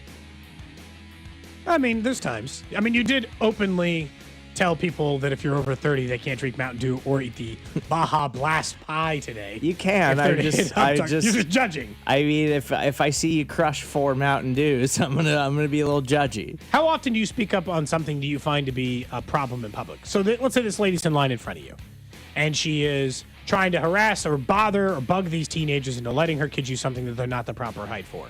And she won't let it go. How long until you step in and be like, lady, just move on? Yeah. I mean, I think it would take maybe 3 minutes of the persistence. Yeah. Or mean names she started calling a teenager to justify it. It depends on the kind of scene that's being caused and how absurd it is, because most of the time in public, I'm going out of my way to not have to talk to anybody that I don't know or deal with anybody that I don't know. If you can avoid it? Yes. I've gotten myself in those situations where I pop off a little too quick every once in a while. We talked about it on the show once. I was walking out of a gas station and a guy was really mad with the employee and, said something racially charged. And I said, hey man, you can't say stuff like that. I'm like, why do you say that? This guy's actively yelling and angrily yelling in the middle of this store. And I stepped in. Bad spot. Bad stop to step in. I could have just offered that person condolences at the counter and said, I'm sorry that person's treating you that way. But instead, I said something to that person who then waited outside for what felt like an uncomfortable amount of time as I waited inside for that person to leave. Normally, that's the way that I do it. I'll wait. If somebody's getting irritated at the counter, I'll wait till they go, and then I'll tell the worker at the counter, hey, man, I'm sorry you got to deal with that. Yeah, that's probably the better way to do it. In fairness, that's probably the better way to do it. That's the trash of the day. When we come back, what is a realistic record for the Chiefs coming out of the bye? We'll talk about that next and get back into the idea that the Chiefs have been in this spot before and they've been able to handle it. Can they handle it again? This is Cody and Gold on your new home for Royals baseball. 96.5 The Fan. Brought to you by Heartland Men's Health, the leader in men's sexual health. Thousands of men have been successfully treated for low T, ED, and more, all with discretion and compassion. Make your appointment at heartlandmenshealth.com. You want to be sitting outside on your dream deck? Wait no longer. Hit up All Weather Decks at allweatherdecks.net. Schedule a free estimate at 913-206-1974. Look, maybe you're looking forward to spring a little bit. Starting to get colder this weekend. You're not sure what it's going to look like, and you want to have that project ready before you start spending time outside all spring, all summer. You can get a jump start on that project at All Weather Decks, who's Kansas City's most respected deck builder and a 24-time winner of Angie's List Super Service Award. That's not the only awards they've won. You can check out a list of them on their website if you're looking for a reason to trust a locally owned and operated company who's been doing decks in Kansas City for 15 years. You want to see for yourself the kind of projects or work that they can do? You can see project pictures over on their website, maps of all over the areas they've done in town, wood decks, composite decks, big outdoor kitchens, patios, and pergolas, and so much more. It's even fire pit season. If you're thinking, you know what, actually, I'm not waiting till spring. I'm getting this project done now. So if you have a dream outdoor project, All Weather Decks is ready to build you the right deck at the right price. Again, schedule that free estimate today at 913-206-1974 or online at allweatherdecks.net. Around here, we've got each other's backs. When it comes to health insurance, we want that same kind of support. Blue Cross and Blue Shield of Kansas City gets that. They're from around here, too. Backed by the national strength of the Cross and Shield, they help you make confident choices, no matter where you are. Blue Cross and Blue Shield of Kansas City. From here, for wherever you are. That's the benefit of blue. The Chiefs have been scoring a ton of points lately, and that means I'm saving a ton of money at Hy-Vee. And now I have even more reason to cheer on the Chiefs because I score big fuel savings when I shop Hy-Vee the day after any Chiefs game. Win or lose, I'll earn a fuel saver discount equal to the Chiefs score based on the amount I spend. If the Chiefs score 35 points, I save 35 cents a gallon when I spend $35 on groceries. So the more we score, the more I save, only for my friends at Hy-Vee. It's the most wonderful time of the year. Time for Hy-Vee's Holiday Baking Sale. Make your list and check it twice. Time to stock up on the sweetest deals of the year, like Hy-Vee sugar, $1.99, brown sugar, $1.48, Hy-Vee butter, $2.49, peanut butter, $1.88, and don't forget the Hy-Vee pumpkin pie filling, just 88 cents. Jump in your sleigh and dash away this Friday through Sunday at Hy-Vee. Hellsberg gifts checked off the list. Now, time for wrapping. Earrings for Mom. A gold bracelet to match the rings Danielle wears every day. And for Dad, a new watch, because we all know he needs one. All right, this is gonna be a good one. Our favorite things for your favorite people. Shop in store at Hellsberg.com for up to 50% off.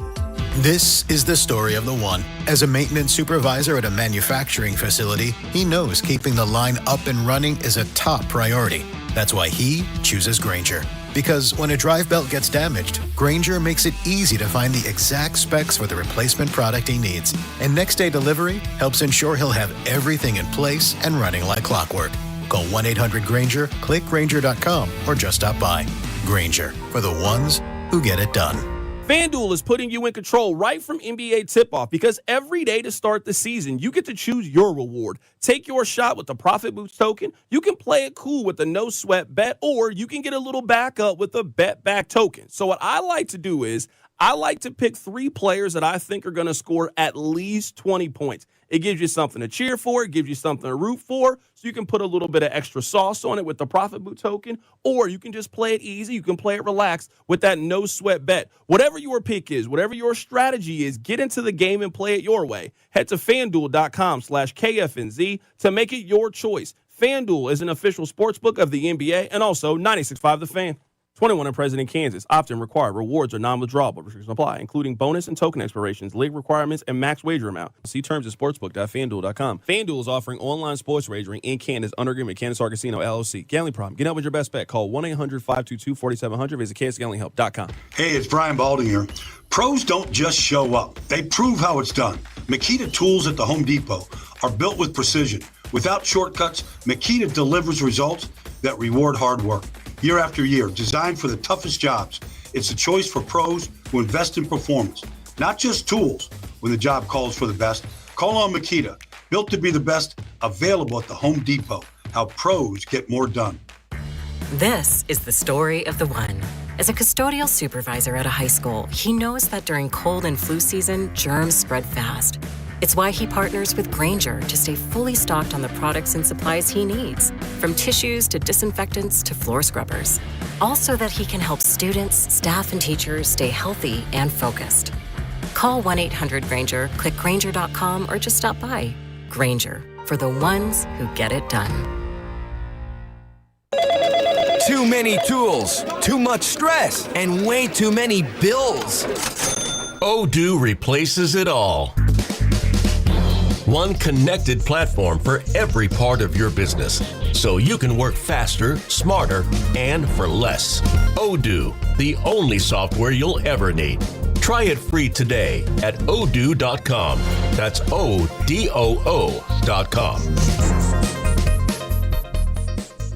Your favorite neighborhood spots run unsquare. You know the ones. Maybe it's the popular shop that just opened a new location by you, or the big sports bar that's always packed on game day. These places make the neighborhood, and the money spent there stays in your community. Square powers more than 4 million neighborhood businesses worldwide. To learn more, go to square.com, or just stop by your favorite local business.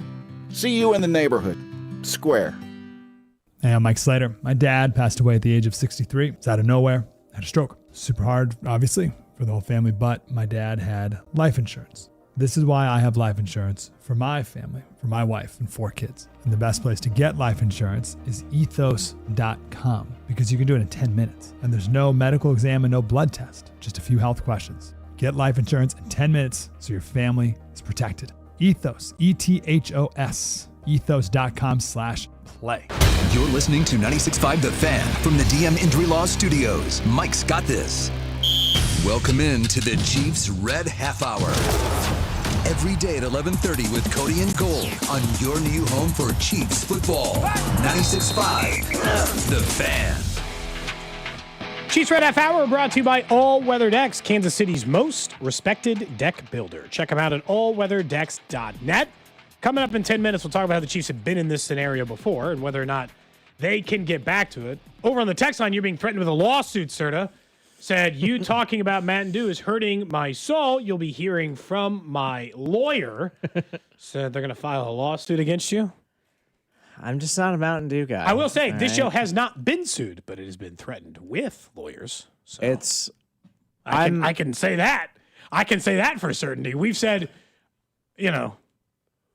I have a lawyer, Yeah. I've been told that I feel like if that's like a real threat, then you probably just shouldn't talk about whatever got you to be threatened with that. Since then, this show has agreed to be an above-board show. Since that moment, we operate inside the lines. As you know, Serda, this show for a while operated in a very comfortable gray. I thought a nice gray. Everybody was happy and living their lives, and then... that was the before. Now we're in the behind. We're in the after times, and in the after times, this show does not talk about threats or lawsuits. Yeah, you guys ever been threatened with a lawsuit in all your time in radio? No, but I do think operating in the gray is the best place to operate in radio. It is some fun. Yes, it is fun. Honestly, it's so nice. You get to do fun stuff.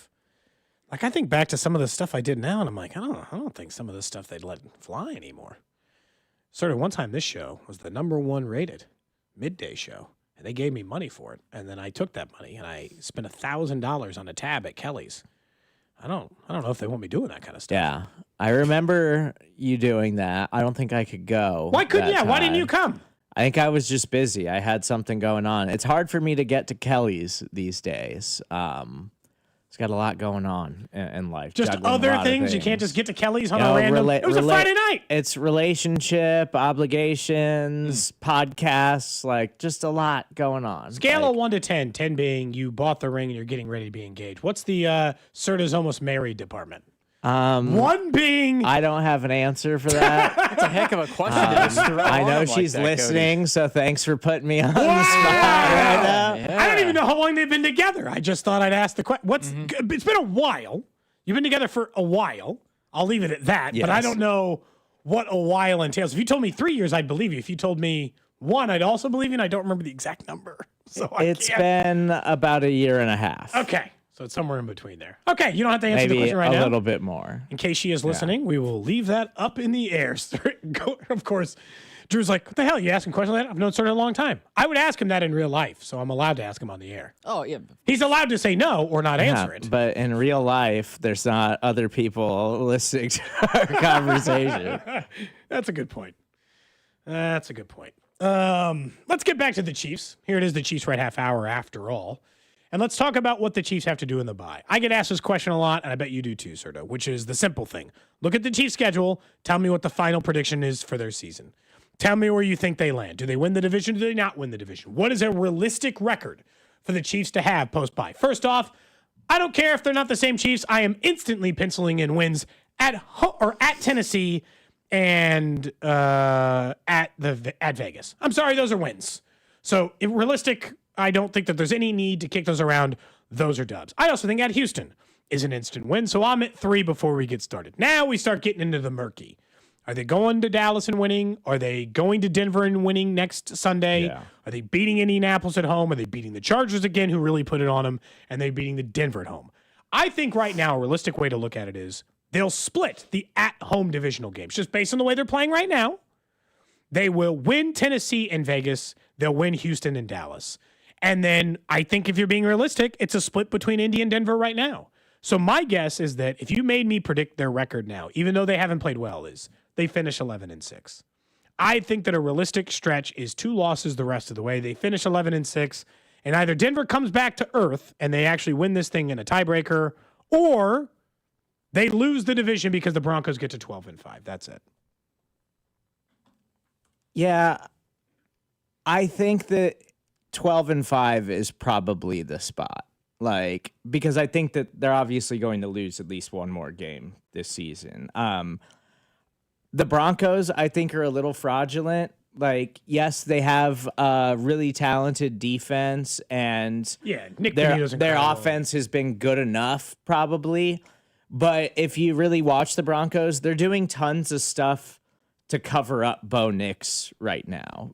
Bo Nix is a limited quarterback, and we talked about what Kyle Shanahan did for years until he had Purdy, and then he finally has this quarterback that can kind of push things the way that Kyle Shanahan had always wanted a quarterback to be able to do it. And it's still a limitation, not quite as much as he'd like, but it's closer. But that's what Sean Payton is doing right now with Bo Nix. He is going out of his way to cover up his inefficiencies and the things that he's not good at, because Bo Nix is simply a really limited quarterback. They can connect on some deep balls every now and then. Their run game is really working, and they're really lean on the defense. And Denver's one of those weird teams who can have that just atrocious 15-14 game or whatever it was last week against the Houston Texans. Or the 13-11 one against the Jets? Yeah, they can play in those kinds of games. And I wouldn't be surprised if the Chiefs have a game like that against Denver, because Denver traditionally just plays the Chiefs really tough. That's always a tough out for the Chiefs in the division.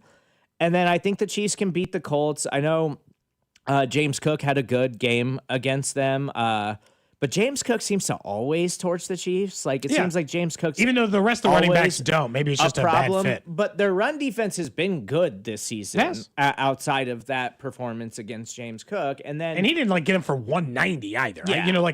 We pretend he just got him better than most running backs have been getting him.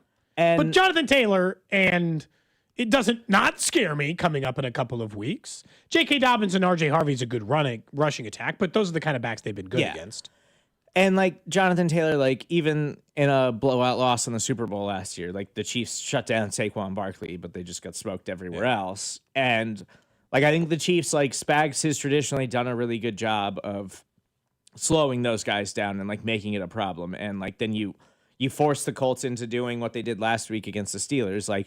If Daniel Jones throws the ball 45 to 50 times, odds are you're probably going to get him to make a couple of turnovers. And then the Dallas Cowboys, the Cowboys offense is really good, but as we've seen in the last couple of weeks from the Cowboys, like, and all season long, their defense is atrocious. I don't care about the moves that and they the made. offense can have off games still. And their offense, it's simply can you just get them to punt 2 or 3 times, and then their defense is so bad that they're not going to get any stops, and then it's like the game's over. Like, because Dallas simply is, their defense is just so bad they can't do anything about it when opposing offenses like need to score. They can just go out there and score and do whatever they want. And then the Texans are just bad. Like, their defense is a problem, but the Texans aren't a good football team. And I think the Chiefs are going to have a better game plan for the Chargers this time around. But that's the game that still concerns me. And so, like, I would think the rest of the way, like 12-5 is an easy one, with them maybe dropping one of these games to the Broncos. And I think every other game is an easily winnable game for the Kansas City Chiefs, even against the Colts. And I know, like, the Colts are a fun team. They're an exciting team. But I still think there's easily questions about what they can get away with Daniel Jones as their quarterback. I've seen a lot of teams start this hot and then just kind of like fizzle out over the last couple of years, but I've also seen teams maintain it, like Minnesota, at least through the regular season, maybe not in the postseason. Do you think it takes 12 wins to win the division? Is that the number? At least, yeah. Because I don't think the Chargers get to 13. Yeah, and I think the Chargers, if the Chargers' offensive line is healthy for the entire season, like, I think the Chargers are a different football team. Agreed. And it's just their offensive line just fell apart so fast that, like, Justin Herbert, the first 2 weeks of the season, was like, oh, that's an MVP candidate. And now it's like he's just running for his life and trying to keep them in football games. And he's a great quarterback. But that's going to be a problem, even though they went out and traded for Trevor Penning. The Broncos are just simply they're one of these, in my opinion, like, middling teams where it's like, most weeks they're just going to be better than whoever they're playing. I guess in fairness, I haven't looked super hard at their schedule lately. They have the Raiders tonight. We're hoping for the upset. At home versus Green Bay. At home versus Jacksonville. Look, say what you want about those teams. Both those teams can't beat Denver. So, like, oh, wait, did I go too far ahead in their schedule? You skipped ahead of. I did go too far ahead. I'm sorry. I saw the second Raiders game. Sorry, Raiders then Chiefs. I don't think they're losing to the Raiders tonight, but let's say they can lose the Chiefs bye week. At Washington, that does not look like that hard of a game anymore. It's going to be Marcus Mariota. At Vegas, same problem, right? They're not there. They close, though. Green Bay, Jacksonville, Chiefs, Chargers. Like, if there's a time to catch them, even though 3 of those 4 are at home, if there's a time to catch Denver, they are undefeated at home this year. That feels like the window. Green Bay, Jacksonville, Kansas City, and Los Angeles. Right now, 3 of those 4 teams are in the playoffs, and the other one's the Chiefs. Yeah. So, like, I wouldn't think that that's a stretch where they can't get half of it. So I put them on 2 more losses. That puts them to 4. That's 13-4. And really the question is, if I have Kansas City beating them, obviously coming off the bye, now I'm at 12-5. That's where I think the division is won. I think the division is 1 at 12-5. I think 11-6 that's the layup. I take it in the bank. You know, like when they do the contest and say you can take $1 million layup or try to hit a free throw for $5 million. If you're just trying to take the $1 million, the layup is I think they finish 11-6. 12-5 seems reasonable. Undefeated feels like you are banking on them getting significantly better post bye week and them winning each of the next 2 games. I think if the Chiefs sweep the Broncos, they're winning the division, like, easily, I think. Because Denver is one of these teams that, like, yes, they're really good right now, and they can go out and they can beat any team on a weekly basis, but they also can lose to any team on a weekly basis. Like, they're too up and down and too inconsistent. Yeah, because of Bo Nix. And so that's going to be their problem. It's just that the only reason that they scare me is that defense, and that defense has been a problem for the Chiefs over the last several years. I think so. I mean, at least go ahead, Drew. So somebody texted in that 11-6 may not even get you into the playoffs. There's no way. In what year does 11-6 not get you? Probably never. There's no way that, and at least in recent memory, 11-6 has not gotten you in. I can't think of, because last year 10-7 got you in with tiebreakers. Yep. Yeah, And like if you were 10-7, you could have missed, but 11-6 would have put you in automatically. the It teams probably that- means 6-seeded Chiefs take on 3-seeded. Let's see, who would be the 3-seed right now? Baltimore Ravens, Pittsburgh Steelers. It's right now. It's the Broncos at 7-2 because the Patriots are 7-2. But like, and I think Patriots, yeah. like the Bills are a wild card team right now because the Patriots have just come out of nowhere with this. And I still think the Bills record. will win the division in the Yeah. end. I wouldn't predict even though the Patriots schedule's a joke. Yeah. So I don't rule out that It's tough. possibility as well. Coming up in 10 minutes, we'll talk about Trent McDuffie's change in this last game and why that might be a big part of what they do this bye week. But we mentioned earlier in the show, and I want to talk about it a little bit more, whereas you and I are having a similar conversation is this year different, right? And this applies to what we're doing with the schedule, is can they maintain it? And the one thing that is absolutely maintaining hope for me, that the Chiefs can still just turn it on in the second half, right? And go win 13 games like we just talked about and just win out the schedule, or go win 12 games and lose only one game the rest of the way, is twice this year I have thought, and maybe you think there's more games. I'm curious if either of you guys think there were more. Twice this year I thought their back was against the wall. Like, hey, time to take it serious. Can't be messing around in this game. And one of them was because they blew the game against the Jags. All of a sudden, that Lions game, which felt like it was going to be able to be like a, if you win, cool, and if you don't, who cares? But instead it turned into, because the way they blew that Jags game, against the Baltimore Ravens and against the Lions, I thought they walked into those games because of the way they had played, as in, you better win this football game. You're 0-2, you have to win. And their team's desperate too because they blew that game against the Bills. They still had Lamar Jackson, and they kicked their ass. And then, because they blew it against the Jags, it's still Detroit even if they're hurt, and they had their back against the wall, and they kicked their ass too. So twice I thought their back was against the wall this year, and they destroyed a team. So part of me thinks because their back's against the wall again, they're coming off a bye week, that they're going to have their best for Denver. Like, I'm feeling good about this game a week and a half out. Now, that could change, I guess, admittedly, and I don't know what the hell's going to happen with Josh Simmons or if Jawan Taylor's available. So I guess talk to me on Monday or Wednesday when Andy Reid actually gives an update on those players. But I at least know they'll have more available offensive linemen. Let's say Josh Simmons doesn't start in that game. We know that if Jawan Taylor twisted his ankle again, that Simmons would be available to play versus going to Wanya Morris, right? Yeah. So, like, that's a difference we have to admit. Yeah. I mean, I think I would probably say like the Eagles game and the Bills game, I think were even like backs against the wall type of games. I know the Eagles were just in week 2, but it's like they lose that game because Travis Kelce can't hang on to a football at the goal line. The Jags, it's, the Devin Lloyd pick 6 totally changes the game. And like, those are two specific instances where you could point out and say like, we'd be talking about the Chiefs in a totally different way right now if they just win those 2 games. But then I think it's also like the Bills, because it's like you're 5-3, and if you go in there and if you just play better, even like that's the thing is like you got dominated from start to finish in that game. They had a better plan. They beat you up pretty good. Yeah, and they don't even necessarily have to win that game. It's like if they would have just played better in that game, I would feel better about where they're at right now. But that game was a huge difference maker in the AFC standings. And now that you dropped that game and you got dominated, you're 5-4. And we're sitting here having these conversations at the bye week like, so how many games can they actually afford to lose the rest of the way to make sure that they get into the playoffs? Because the answer is they just 2, didn't. Yeah, like I want to see them step up and play that way. Because we can say, okay, they did that against the Lions, they did that against the Ravens, but it's like, okay, did they all? But we could also make the case that they saw Bills game those was pretty big and they didn't let that one. Yeah, I didn't feel like it was must win though in the same way. We can make the case that they saw those teams at their absolute worst. And so they beat up on teams when they were at a talent deficit due to injury. It is always the same thing, though, because like you made them look even worse than that.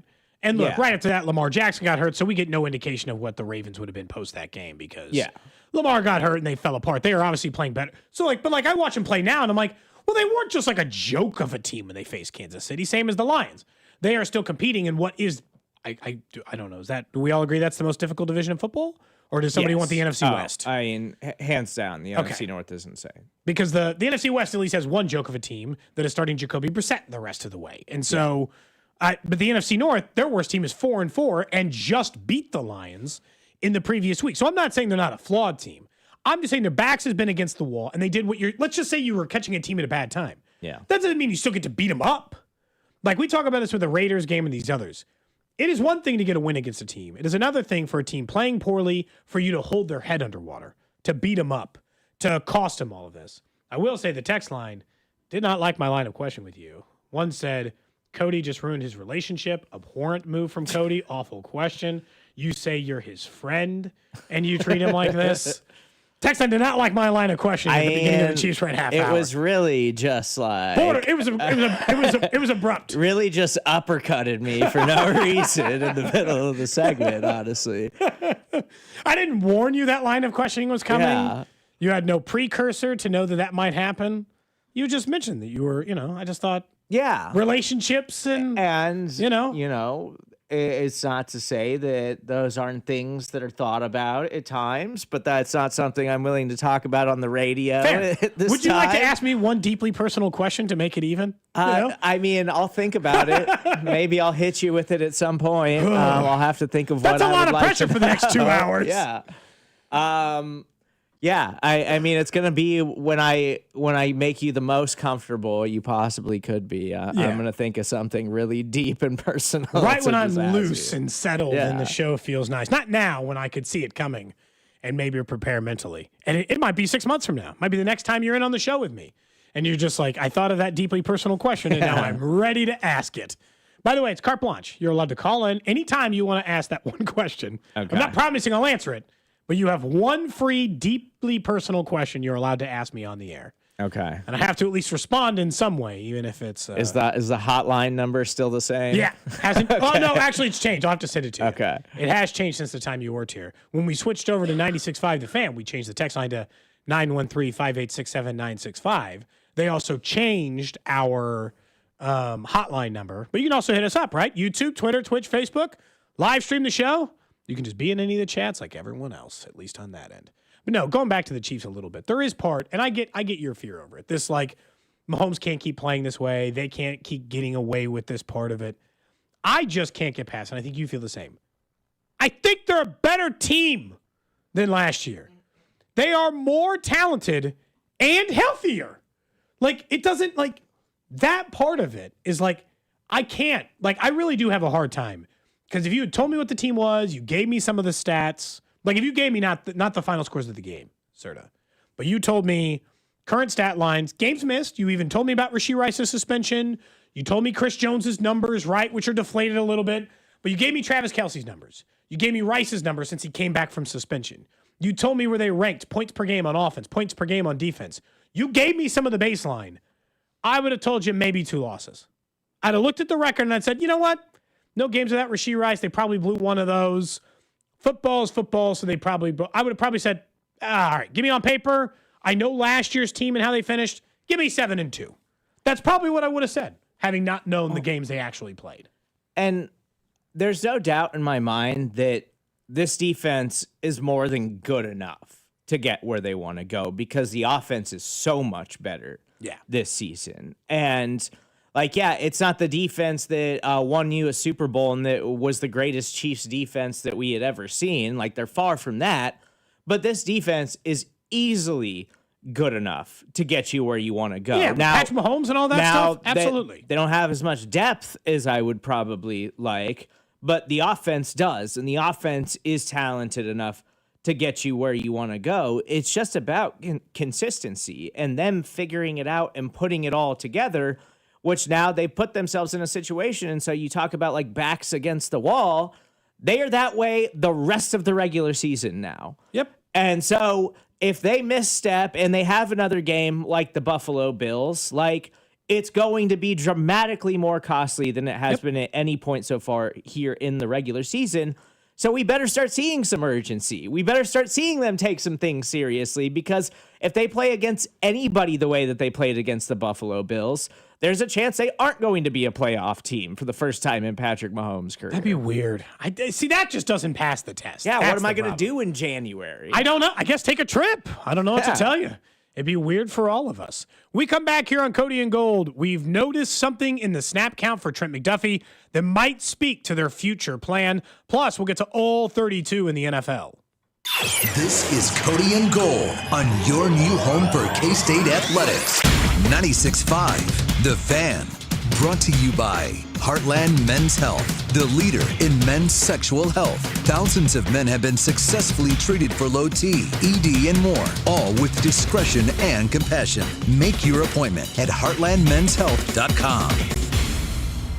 I'm worth more. I'm worth more. I'm worth a lot more. And I completely agree. That's why I'll pay more for your car at GiveMeTheVin.com. That's the name of our new campaign. I'm worth more. You are worth more, and your car's worth more. And that's why I will pay more. And remember, if I don't beat the price on a CarMax or a Carvana deal, I'll pay you $100 at GiveMeTheVin.com. Sell us your car.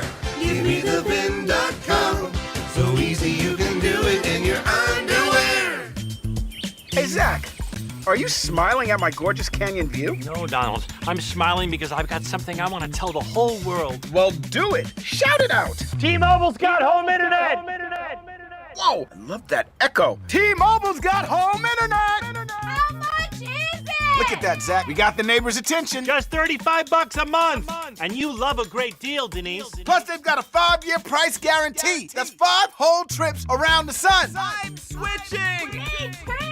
Yes, T-Mobile home internet for the neighborhood. Donald, you still haven't returned my weed whacker. Carl, don't you embarrass me like this, please. What's everyone yelling about? T-Mobile's got home internet. And Donald's got my weed whacker. Yes, T-Mobile's got home internet. Just $35 a month with auto pay and any voice line. And it's guaranteed for 5 years.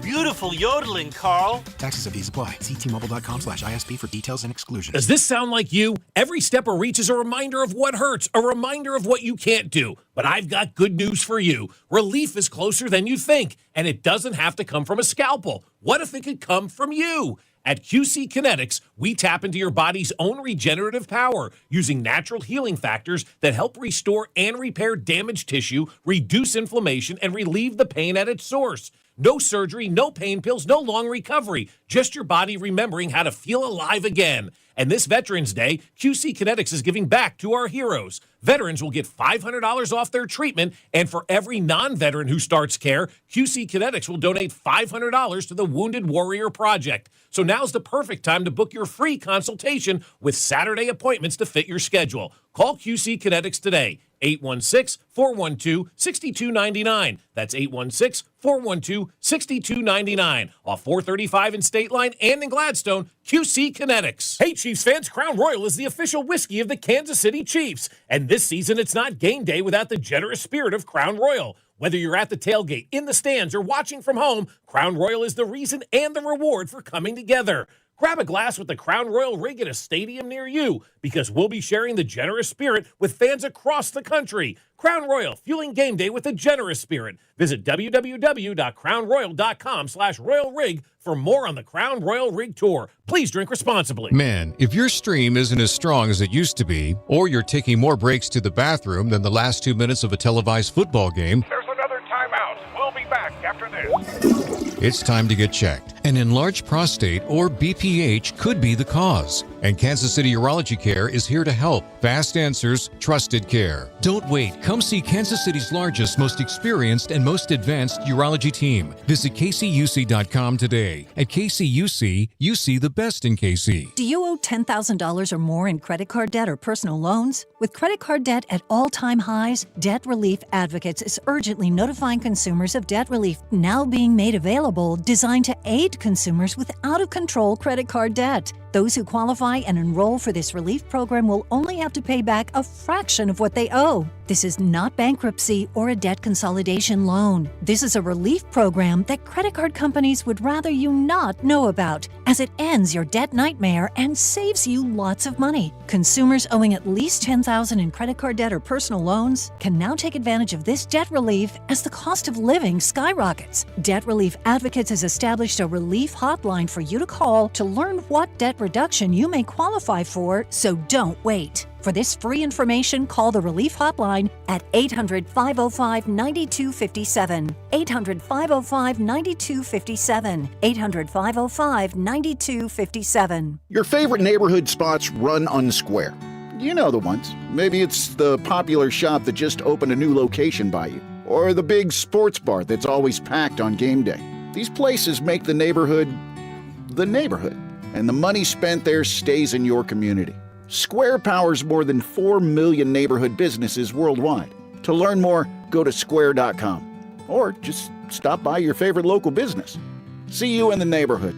Square.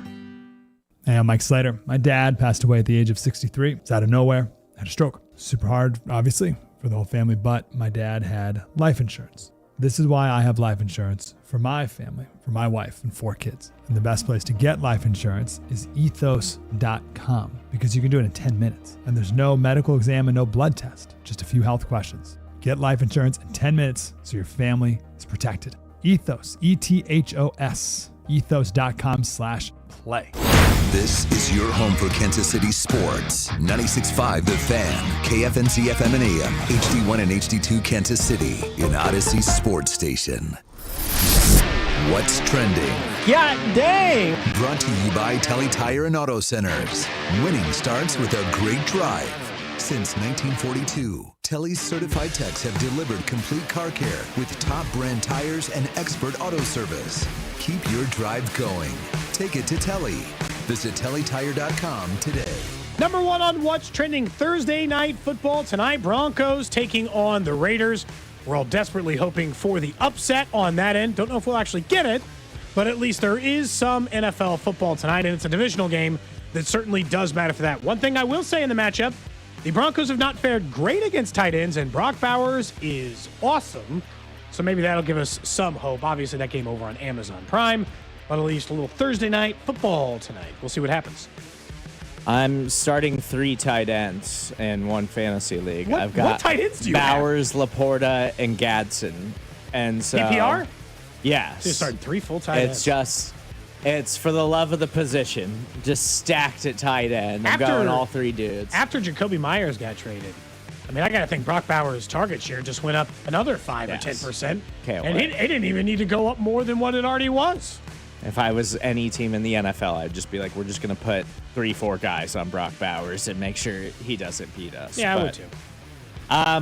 Apparently, ESPN Bet is shutting down December 1st after only 2 years of a 10-year deal with Penn Gaming. That's the second one, because Barstool, obviously, they had that deal as well, and then blew that up pretty quick.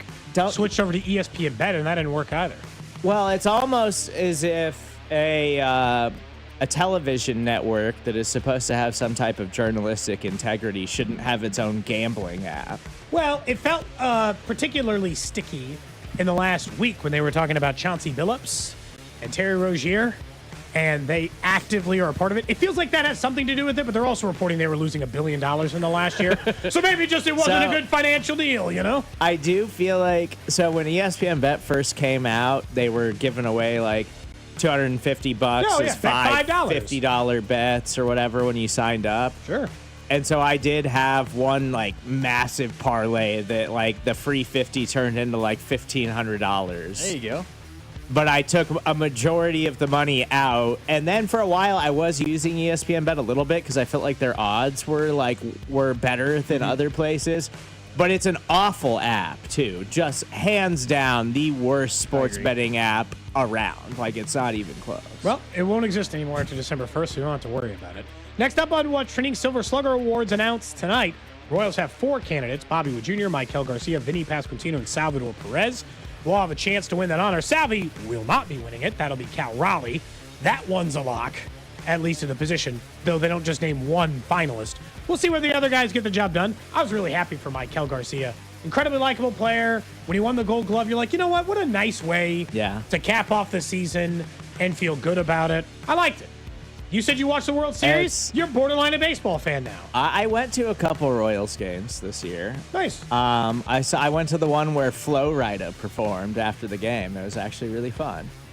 It was very late by the time I got home at that one, but it was a good time.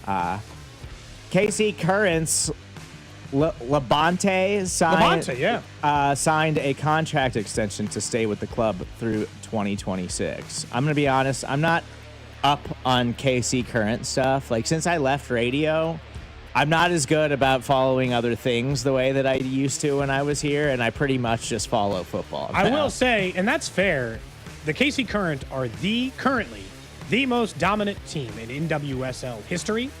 They finished 23-3-2 or 23-2-3. They won the table by 20 points. They locked up the number 1 seed a month ago. They will face in a playoff game this weekend. Actually, if you go to 965thefan.com, tomorrow we're going to have a chance for you to win one of those limited edition KC Current bobbleheads, the first one they ever put out from Schwinga. So you have a chance to do that thanks to our friends over at H&R Block. They're a fun team to watch. Yeah. Lastly, on One String, really, really devastating news in the NFL. Cowboys defensive end, 24-year-old defensive Marshawn Kneeland, tragically died at the age of 24. He was discovered at his house. Really tragic circumstances. You can read more about it, obviously, online. He just scored a touchdown in the game last week on a special teams play, but the 24-year-old Marshawn Kneeland tragically passed away at the age of 24. To find out more, obviously, you can check it out online. Really, really devastating news and really sad news in the NFL today. Yeah, it's awful. Yeah, I mean, really, really, really, truly awful. Coming up in about 24 minutes, we'll talk a little fantasy football. You can ask Paul Charchian about your 3 tight end approach as you head into fantasy football week. But you had mentioned, and we'd all noticed, you get the snap counts and you find out where guys are playing. Early in the season, the Chiefs are getting gashed because Shamari Connor was the worst slot defender in the NFL. I mean, statistically, was grading out as one of the worst slot defenders. I don't remember what it was. It was like after 3 weeks, wide receivers, when targeted against him in the slot, were like 14 of 14 for catches. Yeah. For like 300 yards and a bunch of touchdowns. And you're like, well, this probably isn't going to work in the long run. I don't remember the exact stats, but it was something like that. It was pretty bad. Trent McDuffie played more slot snaps against the Bills than he has all season long. Yeah. Do we think it was just, let's take advantage of the Bills, saving a sneaky move for the Bills, the plan the rest of the way? Because they still got beat up, so I'm not even sure it was an effective plan. Yeah. But it was more slot snaps for Trent McDuffie than we'd seen all year. It's, I think, a product of the Bills and their personnel, because the Bills, like, their wide receivers aren't very good. Like, they don't have a lot of explosive guys. They're really dependent on, like, yards after the catch. And their best wide receiver this season is Khalil Shakir, who is a strictly slot wide receiver. He's like Jacoby Myers. He's fine. Yeah, and he had like 7 catches for 43 yards, which I'm going to, and a couple of those were probably with Trent McDuffie on him, because he is just kind of this like shifty yak guy. But that's a product of the Bills offense, and really the Bills wide receivers weren't the problem in that game. It was James Cook and it was the tight ends, and the way they schemed up their tight ends to get mismatches on the Chiefs linebackers absolutely cooked the Chiefs, and they didn't stand a chance against Kincaid. And Dawson Knox seems to only play well when he's going up against the Chiefs. Like, I feel like Dawson Knox always has a big game when he's playing the Chiefs. And so it's a product of that, but I do think that we saw that earlier in the season against the Lions, where McDuffie played a little bit more on Amon-Ra St. Brown, who's a predominantly slot wide receiver. And then I think we're going to see some of that rotation mixed in once we get later into the season and they get more confident in these other corners. Because Jalen Watson, like, is a good player, and I like Jalen Watson a lot. He's been a little up and down this season compared to the way he's played. But that's just who he is. He's a good player, but he's not like a flawless player. Yeah. And then Noah Williams, like, I know we love him, but he's still a young player, and Josh Allen went after him multiple times. But that's what great quarterbacks do, right? Yeah. Like, I think Noah Williams is a really, really good player. He is a draft pick home run for the Kansas City Chiefs so far in his rookie season. But elite quarterbacks, they got a rookie corner starting, like, and that's the first game that he's ever started in his NFL career so far. And Josh Allen went right at him. That's what good quarterbacks do. They know the personnel that they're going up against. He immediately identified Noah Williams as a rookie cornerback and said, I'm going at that dude. And he did. And so Noah Williams wasn't perfect in that game, but like, that's what happens when you go up against elite cornerbacks. Peyton Manning used to do that stuff all the time. And I remember a Marcus Cooper game that stands out vividly in my memory for the rest of time. And I think Noah Williams is going to continue to get better, but they're still figuring out this rotation. Thankfully, it only took Steve Spagnuolo, year and 6-7 games to figure out that Shamari Connor's a better safety than he is a slot cornerback. So hopefully we're just done with that for the rest of the way. I don't know what took so long. Sometimes, and like, It doesn't make any sense. Players grow, players change. We got years of stats on Shamari Connor as a slot defender. He can't do it. He's not good at it. He hasn't been good at it at any point in his career. And I usually boil it down to something very simple. You had mentioned Aronde Gatson earlier from the Chargers. He was a healthy and active for multiple weeks. And when asked around, it was like, well, he can't block and we're not sure, and he got in there. When I watch a guy like that come on and just get like 5 catches for 80 yards and a touchdown and be their best offensive weapon immediately, I realize that coaches can make mistakes. And the biggest mistake, or the consistent mistake, not biggest, the consistent mistake that the Chiefs make on defense specifically is Spags loves a guy who knows his job. He loves a player. Shamari Connor's never out of position. He doesn't forget to fill the wrong gap on defense. He doesn't forget to pass the coverage off. He doesn't forget if he has safety help. The problem is that the wide receiver is just better than him.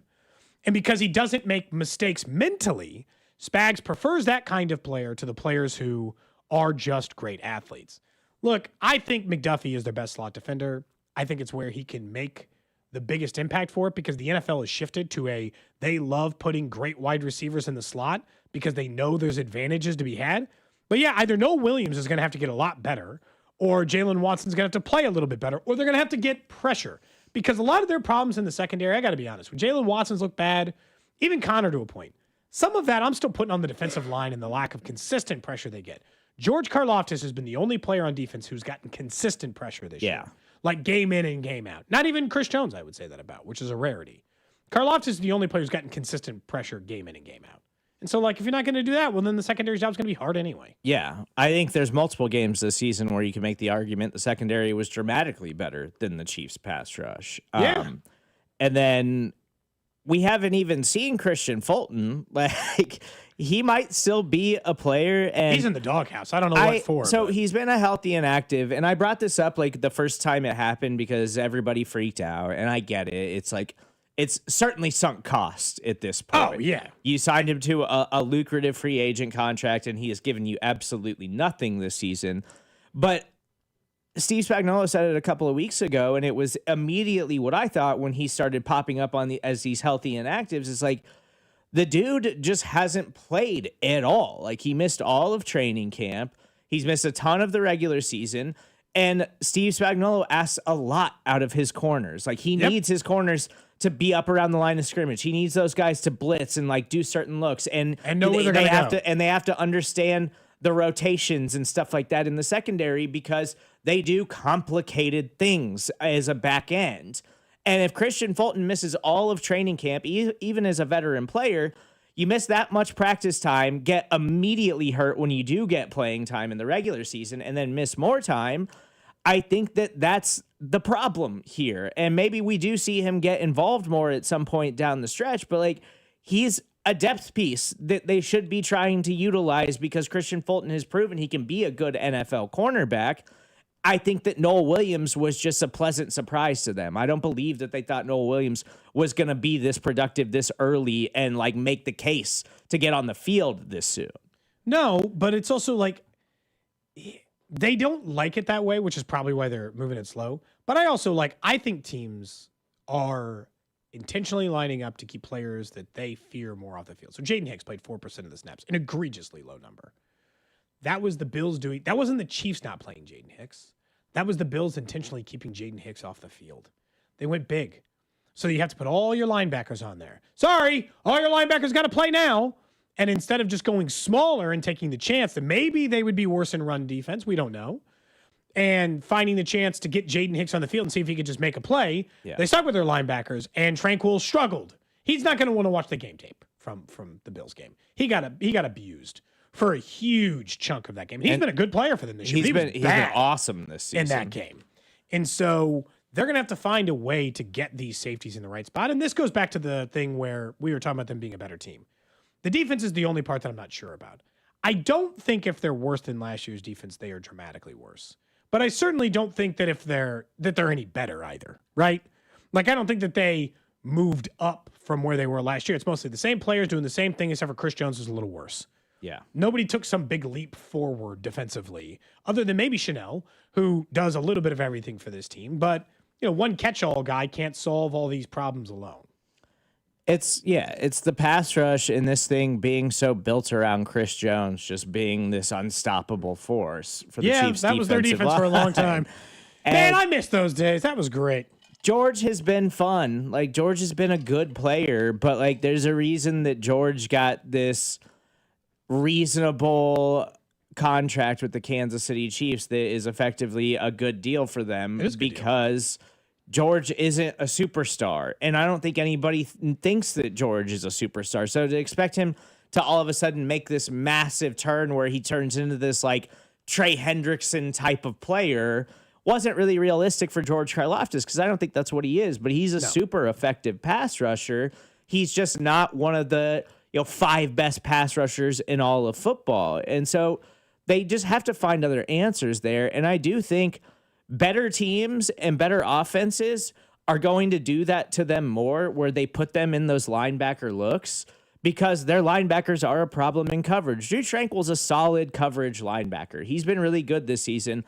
But Leo and Bolton, and I know Leo had an incredible interception earlier this season, but Leo and Bolton aren't really coverage linebackers. That's not really their game. They're amazing around the line of scrimmage, but they've always been able to be exploited in that way. And we saw Bolton get burned against the Bills, too. They have problems in coverage, and smart teams with good offensive-minded play callers are going to force them into those looks more often. So Spags has to change that up, and he'll do it with the safety looks generally. I will say, in the remainder of the schedule, and then we'll get to all 32 in just a minute. In the remainder of the Chiefs' schedule, they only face 2 top 10 offenses the rest of the way right now.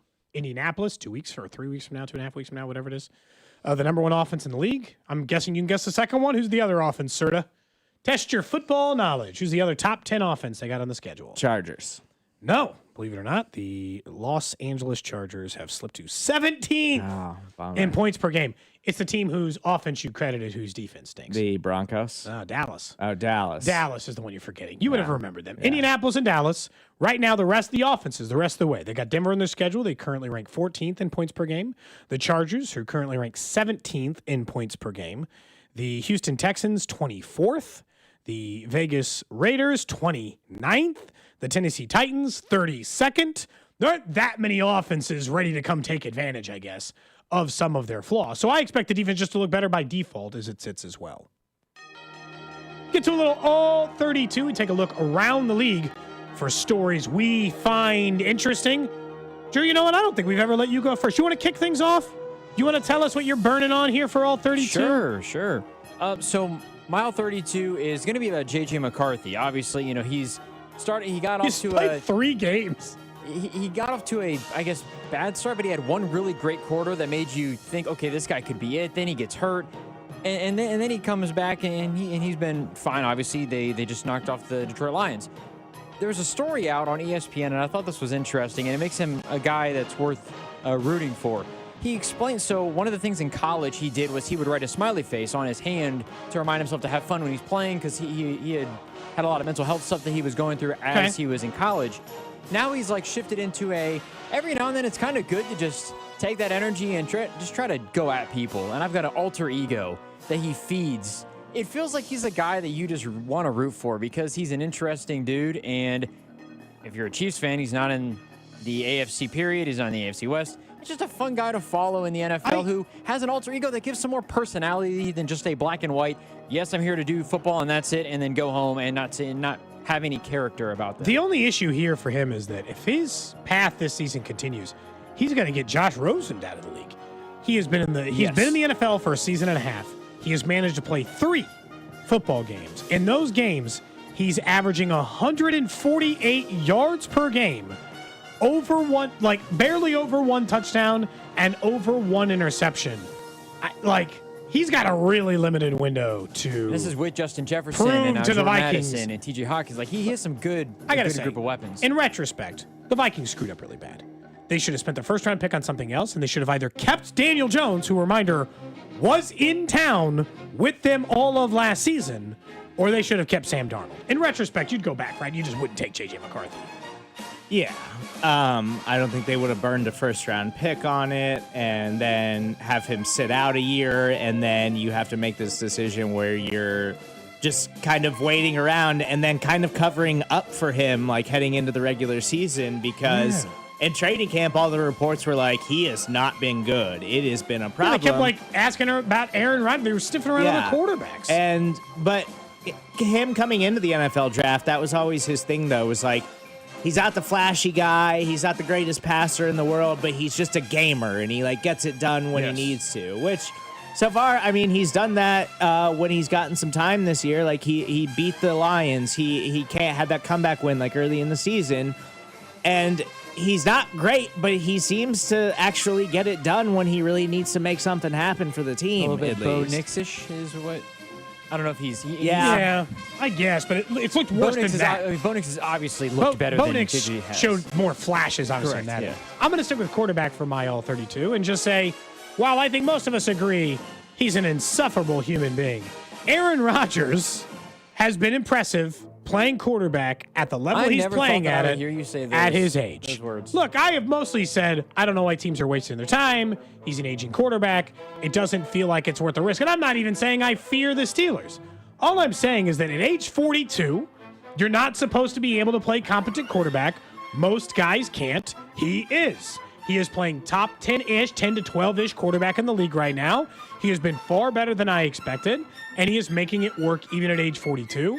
Gives me a little hope that maybe it's not just Tom Brady and Aaron Rodgers who can play into their 40s, and maybe I'll be able to sneak 12 more years out of Patrick Mahomes, you know?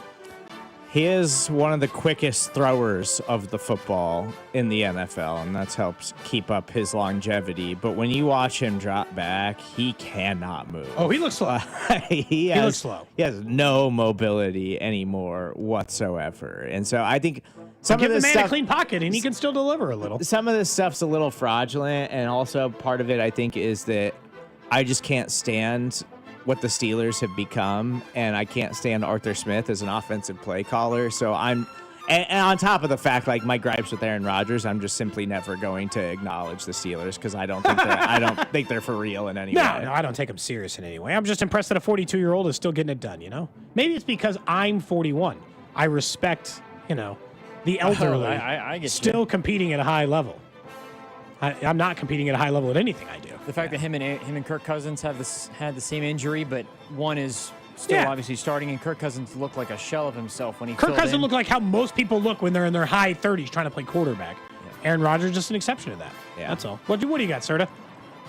You guys might have talked about this already because it was a little bit earlier in the week, but it's just something that I thought was really funny. So Tucker Kraft, obviously one of the breakout tight ends of the football season, just looked like a legitimate superstar player and was heading into year 3, full-on breakout for the Packers offense, maybe the most important offensive weapon for a team that's a legitimate Super Bowl contender. But unfortunately tears his ACL last week, and then this week, Packers media, asking the wide receivers and stuff in the locker room, like about the Tucker Kraft injury and like how they're going to navigate that and move past it. And Christian Watson was like, we're going to do it. Would you like to hear the audio? Yes. Okay, Drew, can we hear that? I wouldn't wish that, just on, one of our captains or even just your worst enemy. I don't wish that on any man. And Tucker is in a better place. But again, you just gotta. Next question, please. So that's Romeo Doubs, who is a fine NFL wide receiver, not a star or anything. More famous for his Guardian cap, I think, than his actual play on the field. But I think he's under the impression that Tucker Kraft is gone forever. Yeah, and like he never died coming back. Yeah, he's gone. He's never going to see him again. He's in a better place? Who says that about an NFL player? Also, it does, when you say that, typically you're saying that about, and I feel like it's never like a human you often say about. It's like a pet. Serda, I'm sorry you lost your dog. I'm glad they're in a better place. It's that statement normally that gets said. When he said that, I was like, oh, you have to regret that. Yeah. He's also in a worse place, objectively. He has a torn up leg, and he's going to be gone for the rest of the season. He's in an actively worse place. He could barely even answer the question. Like he was like, next question, please. He moved on quickly. He's heartbroken. Lost his boy Tucker. Are they going to lose this week again? I can't believe they lost. The Panthers having the same records as the Chiefs is why I can't believe this season's going to end this way. The Chiefs and the Panthers are not going to finish the season with the same record. It's been a weird football season. I think the Packers are still really good. They're just wildly inconsistent. Yeah. I mean, Micah Parsons, who's coming off a game in which he pressured the quarterback on like 60% of the snaps he took, finished that game with 0 quarterback pressures for the first time in his NFL career. I think the Packers are one of the more talented teams in the league, although losing Tucker Kraft, considering the remaining wide receivers they have up, there's no one you love on that roster, is there? Dobbs, Christian Watson. It's not like Golden's been hurt most of the time. People thought he was going to step in. Matthew Golden, he hasn't done anything in there either, so not really going to move the needle much there. Sports Talk on 96.5 The Fan is presented by Paramount Plus. You can't count on much these days, but you can always count on Sundays with the NFL on CBS and Paramount Plus. Watch your local NFL game every Sunday on CBS and Paramount Plus all season long. Visit ParamountPlus.com/NFL to get started today. When we come back, let's talk some fantasy football. Paul Charch, get your questions in. He's joining us next. We'll talk a little fantasy with Paul Charch and get a random question of the day. What's up, Kansas City? This is Vinny Pasquantino, and you're listening to Cody and Gold, weekdays starting at 10 on 96.5 The Fan. Brought to you by Heartland Men's Health, the leader in men's sexual health. Thousands of men have been successfully treated for low T, ED, and more, all with discretion and compassion. Make your appointment at heartlandmenshealth.com. Inside the Huddle is brought to you by Blue Cross and Blue Shield of Kansas City. Discover the benefit of blue. At Casey's, when someone asked for a cup of coffee that wouldn't put them in debt, but still had freshly ground beans, rich flavor, and a price that starts with a 9 and ends with a D9 cents, we were too nice to say no. Any size darn good coffee, just 99 cents with Casey's Rewards. Limited time only. See store for details. Around here, we've got each other's backs. When it comes to health insurance, we want that same kind of support. Blue Cross and Blue Shield of Kansas City gets that. They're from around here too. Backed by the national strength of the Cross and Shield, they help you make confident choices, no matter where you are. Blue Cross and Blue Shield of Kansas City. From here, for wherever you are. That's the benefit of blue. BetMGM is coming soon to Missouri. On November 17th, sports fans in Missouri can pre-register and get up to $1,500 paid back in bonus bets if their first bet loses, plus an additional $100 in bonus bets if they deposit before December 1st. Enjoy a betting app that was designed for game day, with features like live bets, same-game parlays, BetMGM reward points, and surprise boosts dropping in your account all throughout the season. It's everything a sports fan could want in one app. Pre-registration is coming soon to Missouri on November 17th. BetMGM, make it legendary. Gambling problem? Call 1-800-GAMBLER. See BetMGM.com for terms. 21 and older only. Missouri only. New customer offer. Subject to eligibility requirements and minimum deposit of $10. Bonus bets are non-withdrawable and expire in 7 days. Please gamble responsibly. Pending BetMGM's licensure as a mobile sports wagering operator with the Missouri Gambling Commission register for a Missouri online sports wagering account 1117. BetMGM's insurance of welcome offer is conditional on full license. Hi, I'm Nick. And I'm Adam. We started Legacy Box so that family memories would be safe and could always be enjoyed together.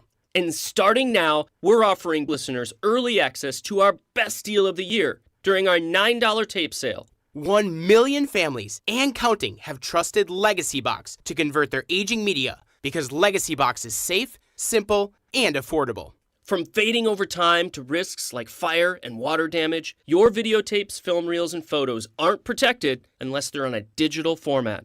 With the holidays approaching, don't wait.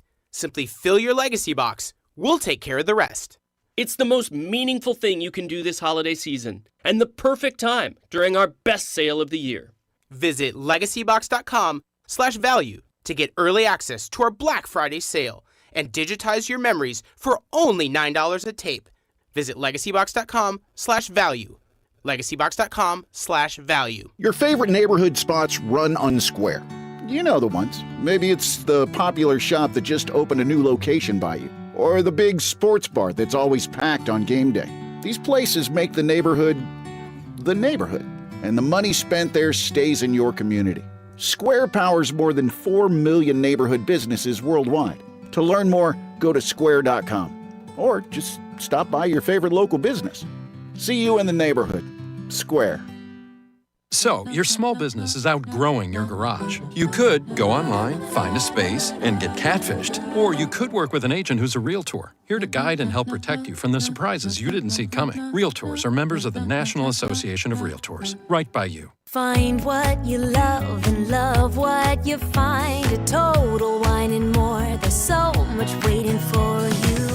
With the lowest prices for over 30 years, find what you love only at Total Wine and More. Drink responsibly, B21. It's about time delivery worked on your schedule. Same day, next day, or scheduled in advance. However you plan it, the Home Depot delivers the whole job. From drywall to doors, plumbing to paint, we'll get it there when you need it. Because on the job site, timing is everything. You order, we deliver. It's that easy. The Home Depot Pro. It's about time. Hey, I'm Mike Slater. My dad passed away at the age of 63. It's out of nowhere. Had a stroke. Super hard, obviously, for the whole family, but my dad had life insurance. This is why I have life insurance for my family, for my wife and 4 kids. And the best place to get life insurance is ethos.com, because you can do it in 10 minutes. And there's no medical exam and no blood test, just a few health questions. Get life insurance in 10 minutes so your family is protected. Ethos, E-T-H-O-S, ethos.com/life. J. Rieger & Co. Straight Bourbon Whiskey, winner of Best Craft Bourbon at the 2025 Ascot Awards. At 90 proof, it's rich, well-balanced, and oh so good. Quality crafted in Kansas City. You're listening to 96.5 The Fan from the DM Injury Law Studios. Mike's got this.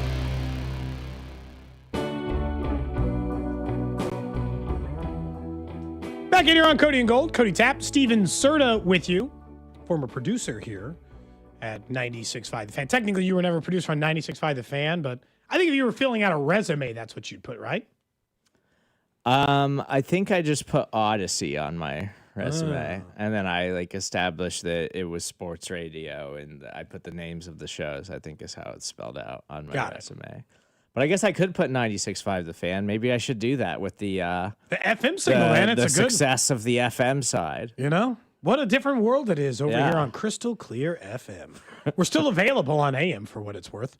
I'm not even kidding. I told Serda today. That's why my general rule of thumb is that if the listeners of this show will find a way to make us the #1 rated midday show, which we were during this time last year and for the first quarter of this year as well. If you do that, I'll find a way to pay it back. Last year was with a $1,000 Kelly's Bar Tab. This year I'll find some other way to do it. Now I just got to do it above board though. That's all it is. But joining us now, our next guest, Paul Charchian, works over at GuillotineLeagues.com. He's brought to you by Twin Peaks Eats, Drinks, Scenic Views. Charch, so last time we got a ratings bonus, I spent a $1,000 bar tab of my own money at the restaurant. If we manage to convince the listeners to make us that again, what should I spend $1,000 on? Oh wow, that's great. So let me get this straight. You make the $1,000. You need to do something for the listeners. I don't have to. I just kind of like doing it for the listeners. It's like a thank you, now, you know? Yeah, I like that. I think there should be some betting involved. I think you should place a ridiculous, a listener-driven parlay prop bet that would turn that 1,000 into 100,000 if it hits. And the listeners have to pick, it's got to be like we're doing all underdogs in week 12. Or a champions parlay or something where you're just choosing like who wins the NBA championship, who wins the NFL one, that kind of thing. But you can't get to 100-1 on that. Yeah, I think part of the fun would be having listeners go along with this. You could do one a week. So you could start with $1,000, give the listeners a chance to do one pick every week, rest of the year. And if they make it all the way to the end of the year, at that point, you'll have turned your 1,000 into 20,000, 30,000. That might be, and then you can have some big epic event. Then you're renting out a whole, a ballroom somewhere. That'd be pretty cool. Man, take a chance and risk it all. That does sound fun. I'm not going to lie. I like the idea of a parlay that puts it all at risk, Charch. That seems like a good way to go about it. That could be fun. Yeah, if you hit it 20-1, that'd be great. Let's talk a little fantasy football. I'm not even going to bother asking you about one of the things tonight. We'll get to those in just a minute because I'll be honest, with no Jacoby Myers, Brock Bowers might be the number 1 overall receiver pick in a PPR league the rest of the way now, right? Yeah. I mean, if you have Brock Bowers, you're golden. Well, easy to say that now because he's coming off the highest scoring tight end game in 6 years. So, and the second highest scoring in 20 years. This is the Brock Bowers. When I was drafting Brock Bowers at the end of the first round, this is the Brock Bowers I thought I was going to get, not the guy who got hurt in week 1, then sort of played on the bad knee for a month and did nothing, and then they shut him down, and now he's back healthy, and we are getting the real Brock Bowers experience, and it is glorious. He's slippery, he's big, he's fast. It is an absolute blast to watch this guy play. I love it. And then this is a tricky matchup. Denver's secondary, of course, even without Patrick Surtain, still really, really good. And some teams will try to work around that secondary by hitting their tight end. Like last week, Dalton Schultz, 8 targets. 8 for Dalton Schultz. 3 games ago, the Giants tight ends rolled up 150 yards on Denver. So I am expecting great things from Brock Bowers. He's one of my favorite. He's my number 1 ranked tight end for this week, and he's one of my favorite overall players for this week because this is as great as Denver's defense is. There's only a couple of ways to attack them. Tight end's one of them. I guess keeping on the game tonight, Bo Nix, as just a quarterback, I'm very meh on. How about from a fantasy perspective? Where is he ranked amongst those? Obviously, sometimes you got 4 points going into the fourth quarter and maybe you finish with 17 or 18. But is that the life you want to live?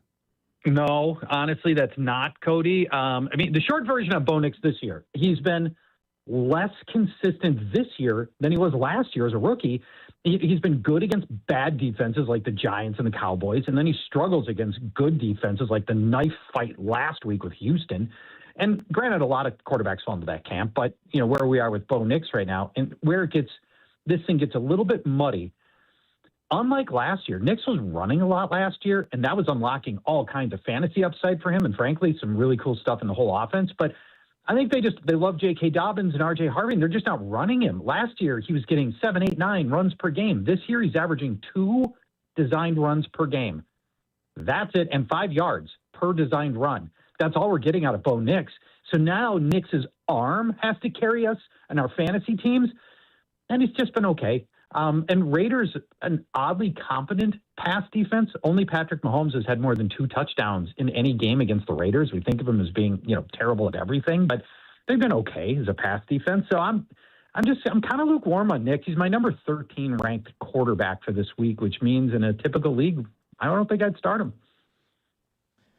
So, Charch, if you're like me and I'm in 6 different fantasy leagues and had Tucker Kraft in 5 of them, oh boy! Obviously, I have been scrambling to pick up a tight end, but I'm just curious. Like, obviously, Colson Loveland's a big name this week, but are there other like streamers that you're excited about in Week 10? Well, go get his backup. We want to, Stephen, we want to go get Luke Musgrave. Musgrave, remember, was drafted ahead of Tucker Kraft in the same draft class. He's probably 80% as good a receiver, and 80% of what Tucker Kraft was giving us is better than almost any tight end you'd pick up off the waiver wire. So I think there's a lot to be said for just getting Luke Musgrave. Going into this week, he is my number 13 ranked tight end. You could try a little Hunter Henry, maybe on the waiver wire. Tampa Bay is the opponent. They've given up the 8th most points to tight ends. So I don't know. There's a couple of deeper shots, but Luke Musgrave is the guy that I think you want to have just going forward week in and week out. When you look at the rest of like the NFL, obviously the Chiefs, there were some rumors, Charch, that they were offering up a 4th for Breece Hall. Yes. We don't know whether or not that actually happened. He desperately does not want to be a Jet, and I don't blame him. So my guess is if they don't franchise tag him, if I were him, I'd get the hell out. Although we see players like Myles Garrett stay all the time. Does that make him a worse fantasy player the rest of the way?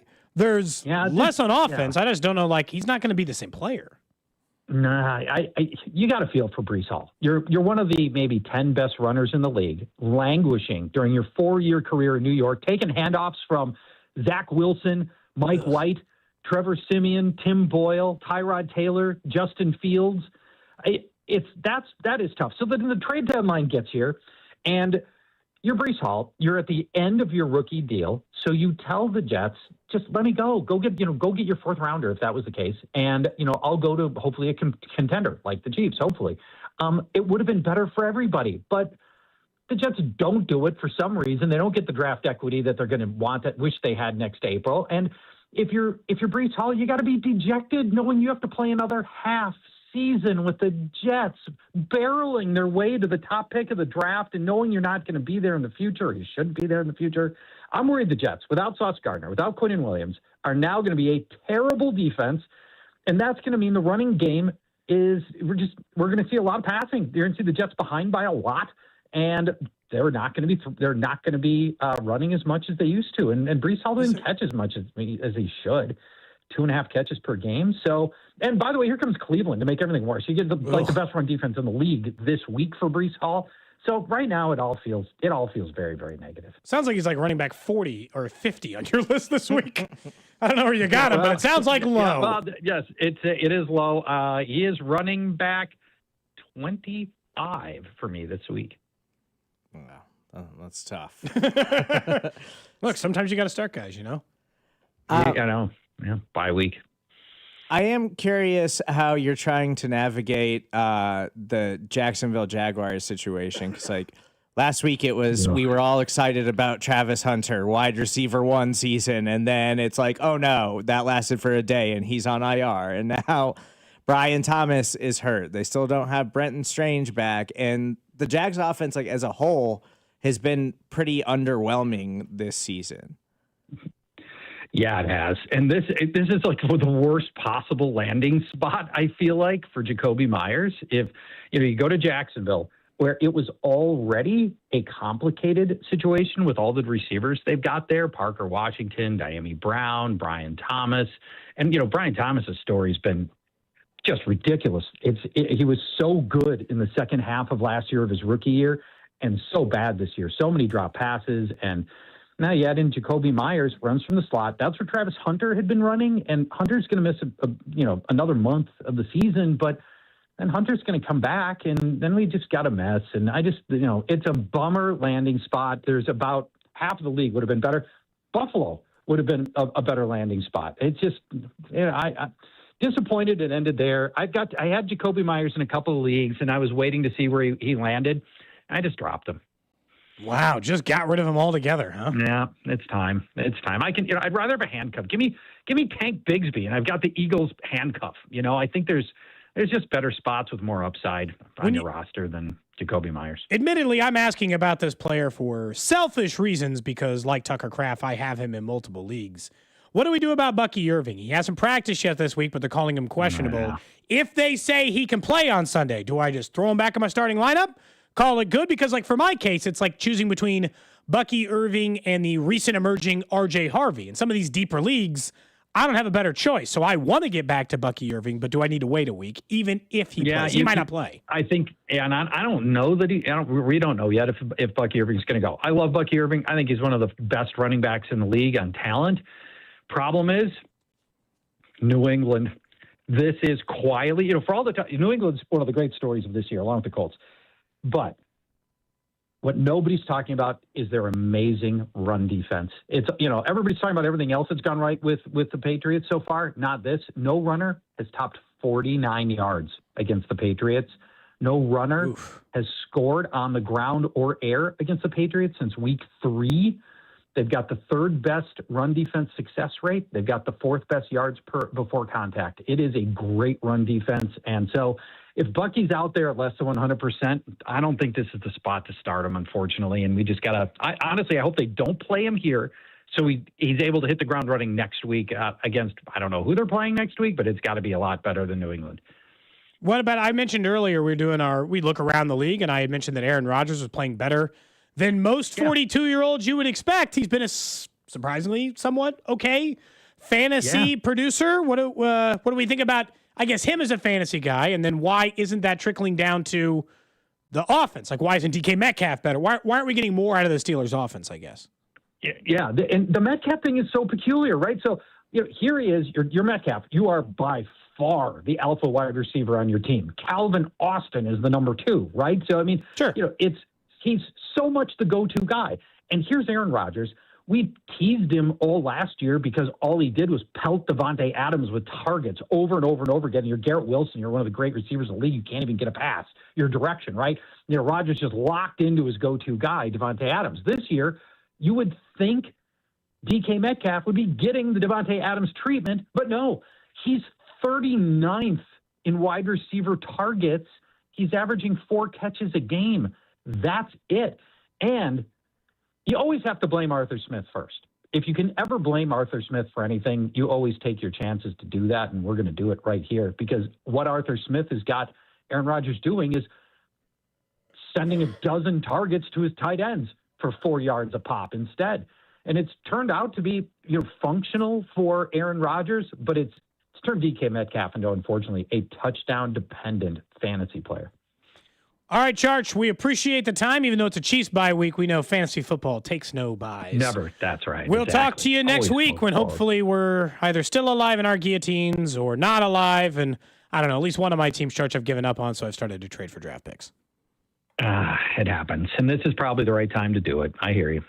You look ahead to the next season. Thanks, Cody. Thanks, Stephen. Talk to you next week. Bye-bye. That's Paul Charchian, brought to you by Twin Peaks Eats, Drinks, Scenic Views. You catch him every single Thursday on the show, talking a little fantasy football. You're in 6 leagues? I got to be honest, I'm in 3, and it just feels like too many. Well, actually one less because I got cut from guillotine. Oh, okay. Swing, I sometimes, I have moments right around the time we got to like draft and stuff that I'm like, why do I even do fantasy at all? Should I just not do fantasy football? Should I just quit it altogether? I seriously consider it. I don't think I'm ever going to play guillotine again. Like, that's What? how Why? devastated I was. This team was so good. I had a chance to be like, go on an insane run. And I had Patrick Mahomes, Jahmyr Gibbs, Bad week. Rome Odunze, 0. a shootout, Jackson Smith and Jigba, CeeDee Lamb, and I had Rico. That's a good squad. I had Rico Dowdle on my bench, and I didn't play him because he was going up against the Packers, who have one of the best run defenses in the NFL. And then Dowdle went nuts. Dunze gets a 0. Gibbs has a dud. Mahomes has a dud.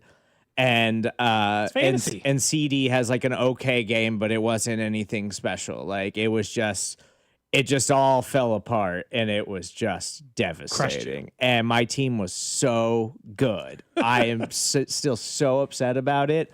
I'm done. Like I don't think I want to play guillotine anymore. I got to go check over at our guillotine league because we did one with the listeners. Did you non-associated with the station? Cody? Oh yeah. Okay. Yeah, I got kicked out. You're the last one remaining among. Yeah, the you show. two got knocked down the first 3 weeks, and I was trying to hold down the fort for a little while. But I mean, it is what it is. The team got wiped out pretty quick, and such is life. I'll eventually figure out who the winner of our guillotine league is, but it won't be me.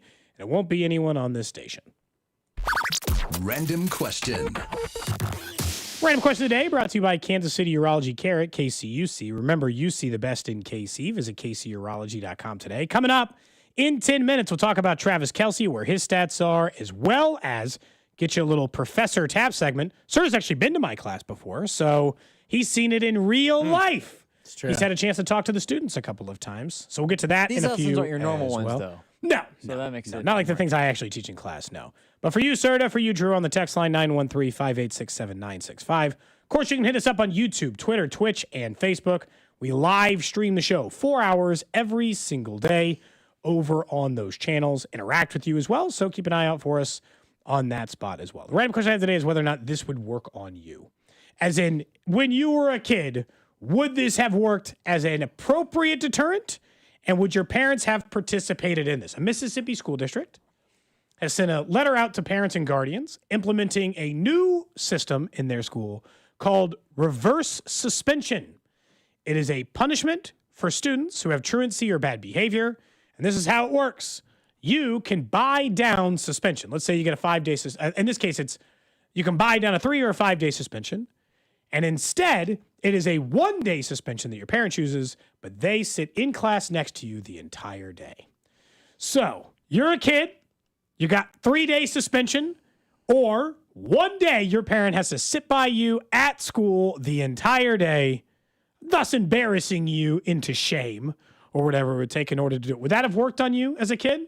No. Would your parents have agreed to do it? No, I would have just taken the suspension because even if it's like when they used to do ISS, like I didn't mind ISS. I would just sit there and do homework or I would read a newspaper. Oh, so were you getting an ISS? I was a weird kid in high school. I would bring a newspaper to school with me and read the sports page and stuff. So I would just sit in ISS and read the newspaper. How often were you in ISS? I mean, sometimes. Was it because of truancy or other things? You skip classes or you talk back to a teacher or you get caught doing things at school you're not supposed to be, you get suspended. It happens. Or you don't show up to stuff, it happens. It's not that It just big of a sounded like deal. you lived there. But it sounded like you were also, living in if school it's like suspension. out of school suspension, cool. You're at home. You don't have to go anywhere for the day. Yeah, but if your parents saying like they get to choose for you because, you're a minor after all.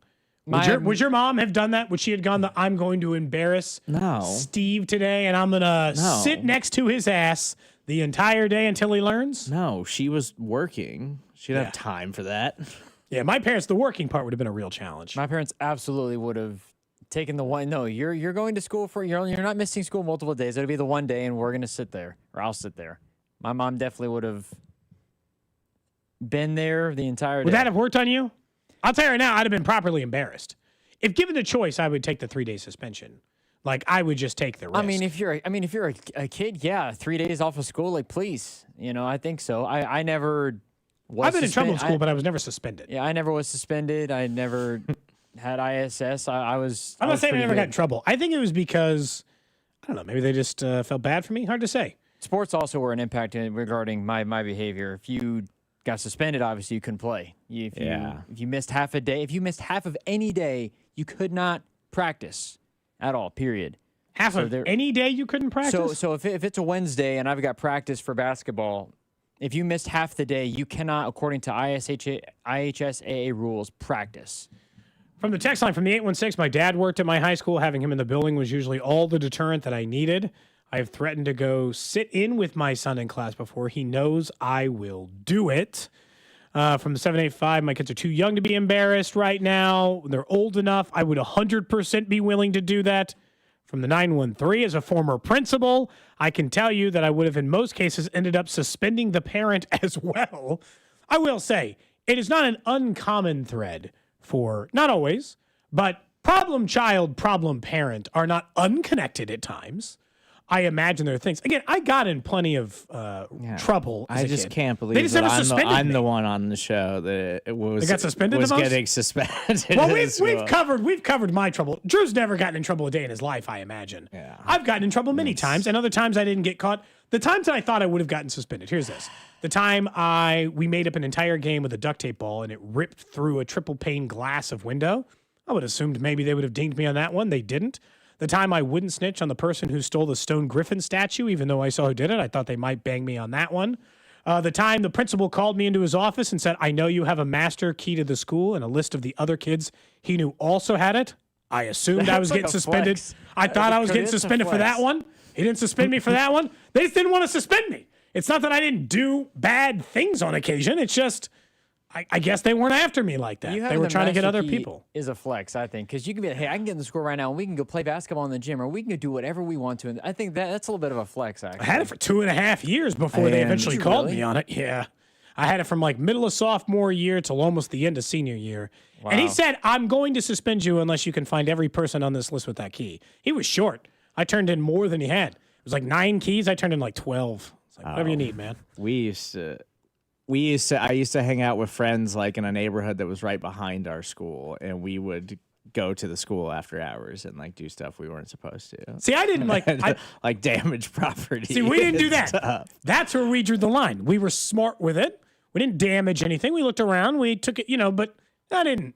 Mostly I used it because I wanted to edit in the TV lab, I don't think I can be Weirdly charged enough. for anything now. That was 15 years ago. So. Well, I assume if they were going to charge me now, they would have. They eventually, I thought we were going to get busted. The sophomore year I was talking about, Drew, we had the master key worked everywhere inside the building, but not on the outside. So we wanted to look around the school at night. Logical. Makes sense. Kids. Mm-hmm. So we hosted when I was in high school, we hosted a 3-on-3 basketball tournament. Like we did, like the news station held it. And so we were responsible for like emceeing and all that stuff and making sure a janitor cleaned it. So I hid in a classroom until it was late. It was like 9 o'clock, and then I let everybody in. In retrospect, I can't believe there weren't like alarms on the doors. I don't know. Maybe it's because it was 2003. How long did you hang out there? Life How was long different. were you just chilling there then? I sat under a desk for 3 hours. So I'm not kidding. I sat under a desk for 3 hours, let everybody in after. Then we were looking around and we're like, you know what? This, just looking around, seeing stuff didn't damage anything, didn't steal anything, right? Didn't cause any problems. Mm-hmm. We went back to the janitor's office because he had a lockbox full of keys, and we thought, well, one of these is certainly to the outside of this school, so we'll go back. And when I went to put the key in the door, I said, "Did you guys turn the lights off?" Because we were stupid and we put plastic gloves on and we turned all the lights off to make sure nobody knew we were there. And Look at you out here. And so I went to put the key in. I said, "Who didn't turn the light off?" And they said, "I did turn the light off." And I said, "Run." And the janitor came out. I thought he got a pretty good look at me, but I didn't hear anything about it for 2 years. I thought I was square. I just figured maybe he didn't You get were it. the plug, Cody. Everybody was like, hey, man, just wait for my guy Cody to come open up this door and we'll all be good. So, You were the I don't plug. know. I thought that one was going to get me. But I turned in the keys, and the guy, Dr. Contra, to his credit, said I was a free man. I think this is going to prevent me from any hopes of, future high school Hall of Fames, I got to say. This exact story is why I won't be making it one day. I wasn't going to make any of that stuff anyway, so. That's the random question today. We'll talk more about that stuff maybe later on in the show. Plus, when we come back, Travis Kelce is leading the league in yardage at tight end again. Why I think that means he should have a longer future. What's up, Chiefs Kingdom? It's Chris Jones. You're listening to Cody and Gold. Weekdays 10 to 2 on your home for Chiefs football. 96.5 The Fan. Brought to you by Heartland Men's Health, the leader in men's sexual health. Thousands of men have been successfully treated for low T, ED, and more, all with discretion and compassion. Make your appointment at heartlandmenshealth.com. Around here, we've got each other's backs. When it comes to health insurance, we want that same kind of support. Blue Cross and Blue Shield of Kansas City gets that. They're from around here too. Backed by the national strength of the Cross and Shield, they help you make confident choices, no matter where you are. Blue Cross and Blue Shield of Kansas City. From here, for wherever you are. That's the benefit of blue. The Chiefs have been scoring a ton of points lately, and that means I'm saving a ton of money at Hy-Vee. And now I have even more reason to cheer on the Chiefs because I score big fuel savings when I shop Hy-Vee the day after any Chiefs game. Win or lose, I'll earn a fuel saver discount equal to the Chiefs score based on the amount I spend. If the Chiefs score 35 points, I save 35 cents a gallon when I spend $35 on groceries. So the more we score, the more I save, only for my friends at Hy-Vee. It's the most wonderful time of the year. Time for Hy-Vee's holiday baking sale. Make your list and check it twice. Time to stock up on the sweetest deals of the year, like Hy-Vee sugar, $1.99, brown sugar, $1.48, Hy-Vee butter, $2.49, peanut butter, $1.88, and don't forget the Hy-Vee pumpkin pie filling, just 88 cents. Jump in your sleigh and dash away this Friday through Sunday at Hy-Vee. Hey, Chiefs fans, Crown Royal is the official whiskey of the Kansas City Chiefs. And this season, it's not game day without the generous spirit of Crown Royal. Whether you're at the tailgate, in the stands, or watching from home, Crown Royal is the reason and the reward for coming together. Grab a glass with the Crown Royal rig at a stadium near you, because we'll be sharing the generous spirit with fans across the country. Crown Royal, fueling game day with a generous spirit. Visit www.crownroyal.com/Royal Rig for more on the Crown Royal Rig Tour. Please drink responsibly. FanDuel is putting you in control right from NBA tip-off because every day to start the season, you get to choose your reward. Take your shot with the Profit Boost token. You can play it cool with the no sweat bet, or you can get a little backup with the bet back token. So what I like to do is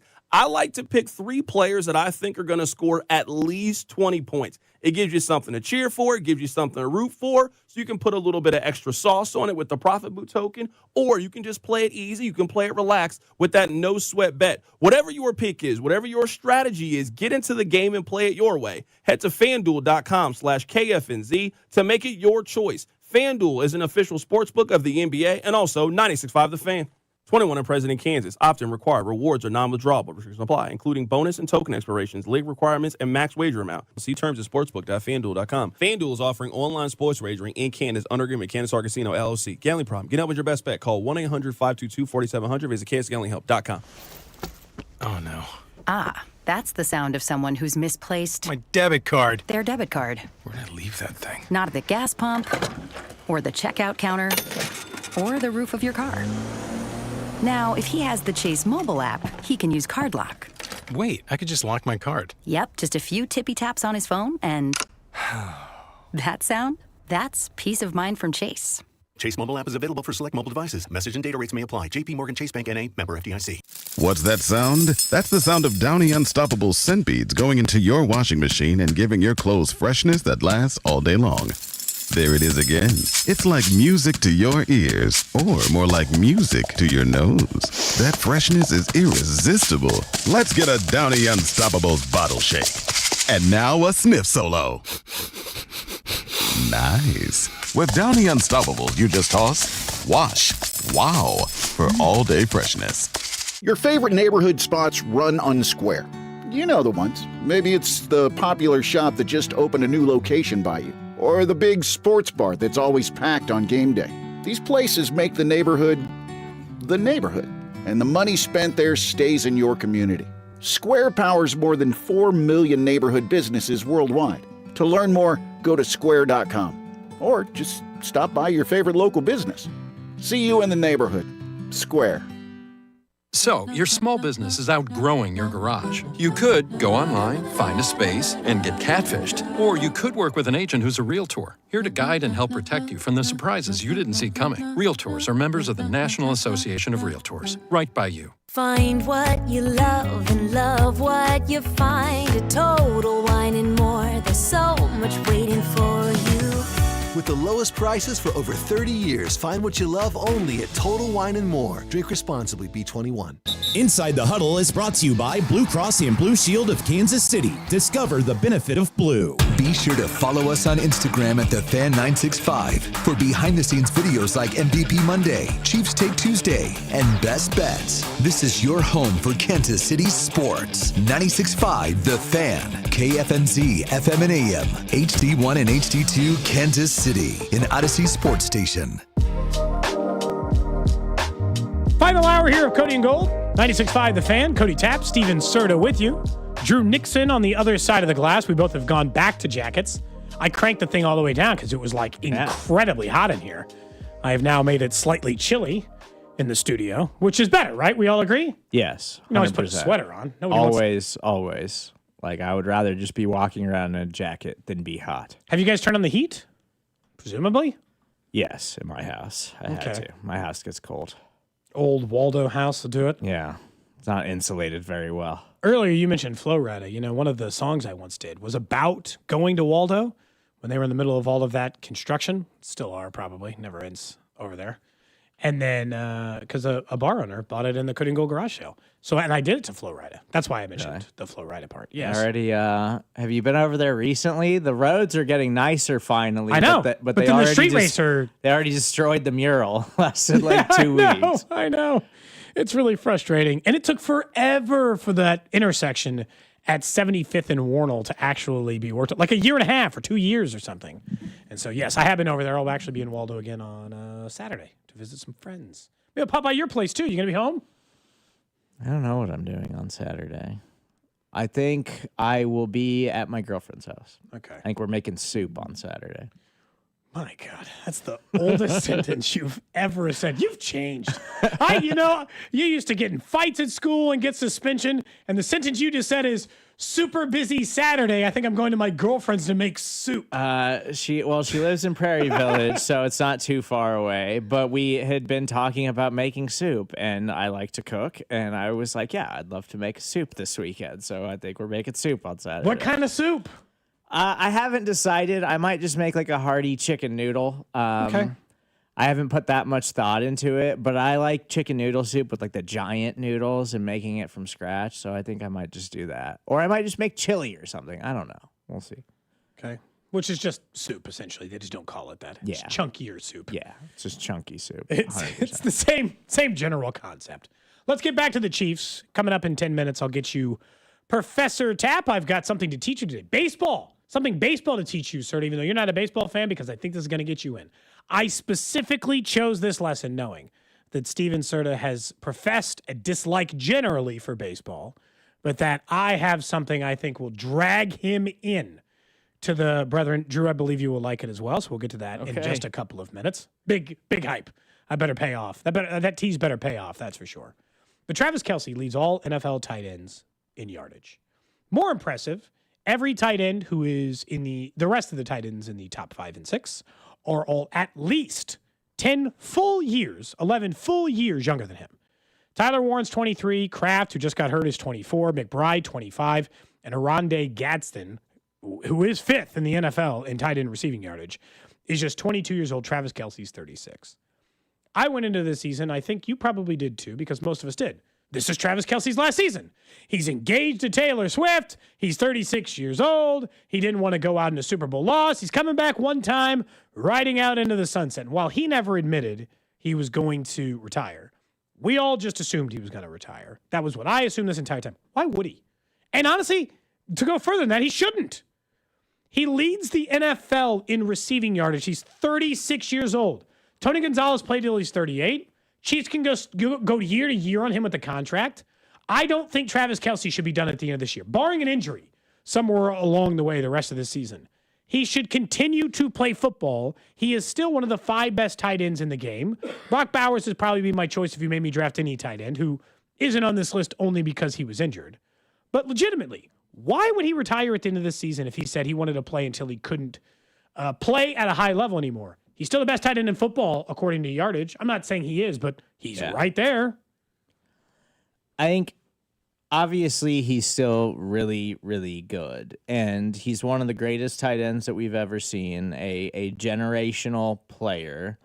And I don't think if he doesn't want to walk away from the game, there's no reason for him to rush to walk away from the game. I talked about it yesterday on one of my shows. Venus Williams, who's 45 years old and hasn't won a significant tournament in like 10 plus years, has announced that she's coming back for her 33rd season of tennis because she just doesn't want to hang it up yet. She still loves playing. It's just for the love of the game at this point, because she certainly doesn't need the money. She certainly doesn't need to do that to her body, even though I'm sure she takes really, really good care of it. At some point, you got to just be like, I'm tired. I don't want to do this all of the time. But these people are built a little bit different. And the competitiveness is a real thing. And I think when his brother Jason hung it up, I think he really thought physically he couldn't do it anymore. And I think what part of this says Kelce can't do it anymore? I do think like Jason being out of the league is something that he thinks about too now. And their podcast just absolutely blowing up and all of the success that they're having right now. I think all of that stuff is going to weigh into this. But then at the end of the day, it's about like, will he walk away if they win another Super Bowl, or if they fall short this season? Is that going to like spur him to come back? Because that's just how these people are built. It's really hard from them when you're this good and you're at that high of a level. It's really hard to just give up and walk away from it, because that's what they know and that's what they do. Like Travis Kelce, despite all of his success off the football, like is a football player, and that's what he wants his to identity go. And has been his identity. Yeah, for a he long wants time. to go compete. And so I'm fine with him running this back for as long as he wants. But if I were him, I would be like, it looks pretty easy, like on the other side of this thing. Looks like I'm set up pretty well, and I think I'd probably be ready to make that jump if I were him. I get that part of it. Alex disagrees with me on this. I've talked about this a million times. Because there is an amount of money that you don't have to ever hear from me again. Somebody, like we talk about this all the time as it relates to like Tom Brady. I was like, why? When he was taking that job, I'm like, why, Tom? He's like, well, it's $450 million. I'm like, he's got more money than he could ever spend in a million lifetimes. You'd never, like, if right now, Serda, you said, I got $10 million for you, and you can never do radio again, you have to delete all your social media channels, and you do 0 public-facing events, you will never hear from me again. I'll be a ghost. And so, like, but I'm not Travis Kelce, right? He's already decided on a post-career that's going to involve a lot of things. He's getting ready to be married to one of the most famous people on the planet. He does the most popular podcast on the planet. He's been in movies and television shows, and that's going to only continue. But I do still think he loves playing football. And he spent a lot of time in his NFL years waiting around for a guy. We talk about this with Andy, and I don't know why we don't talk about Travis. Travis Kelce's a highly competitive person who wanted to win. He spent a lot of his early NFL careers letting Alex Smith throw him the football. So now he's going to leave. Patrick Mahomes is here in his 30s. They're going to the Super Bowl every single year, and he's still doing it. I think this offseason, in a way, was a great test of if I throw everything into it, can I still do it at the rate I had been doing it? And I think he worked harder this offseason than he had in a few years. And he put his body through some challenges he hadn't put his body through to find out what level he could still play at. And the answer is based on, now I get it, yardage alone. He can play with the best. He is still a top 5 tight end in the NFL, inarguably, in my opinion. I think you'd be kind of stupid to put him outside that range. Does he look as fast as he once did? No. On that ball he caught on the one that he went down the sideline, he ran the fastest he had run in 4 years. So it's not like he's moving in quicksand, Serda. That was the fastest he had moved since 2021 on an NFL football field. That ball where he just got to wind sprint down the sideline after he let go of the block. That's the fastest he'd moved in 4 years. So, I don't think that he's just washed, I guess is the point. I'm hoping he decides to keep playing. I don't know that he will, but I'm hoping he decides to keep playing. He clearly still has some juice. He's just got to pick and choose his spots to really let it rip because he can't sustain it the same way that he did when he was a younger football player. Yeah. And so we see this lots of times, though, with it's like catching Salvi less, just playing less, yeah. Yeah, they're a lot more prone to catch the ball and go down and avoid contact. But that's also like playing smart football. There's tons of wide receivers that do that to avoid injuries. And Kelce is doing a lot more of that now, too. Now, I'm fine with him playing for as long as he wants, running it back with the Chiefs for as long as he wants, because the Chiefs will probably run it back with him until he is ready to walk away.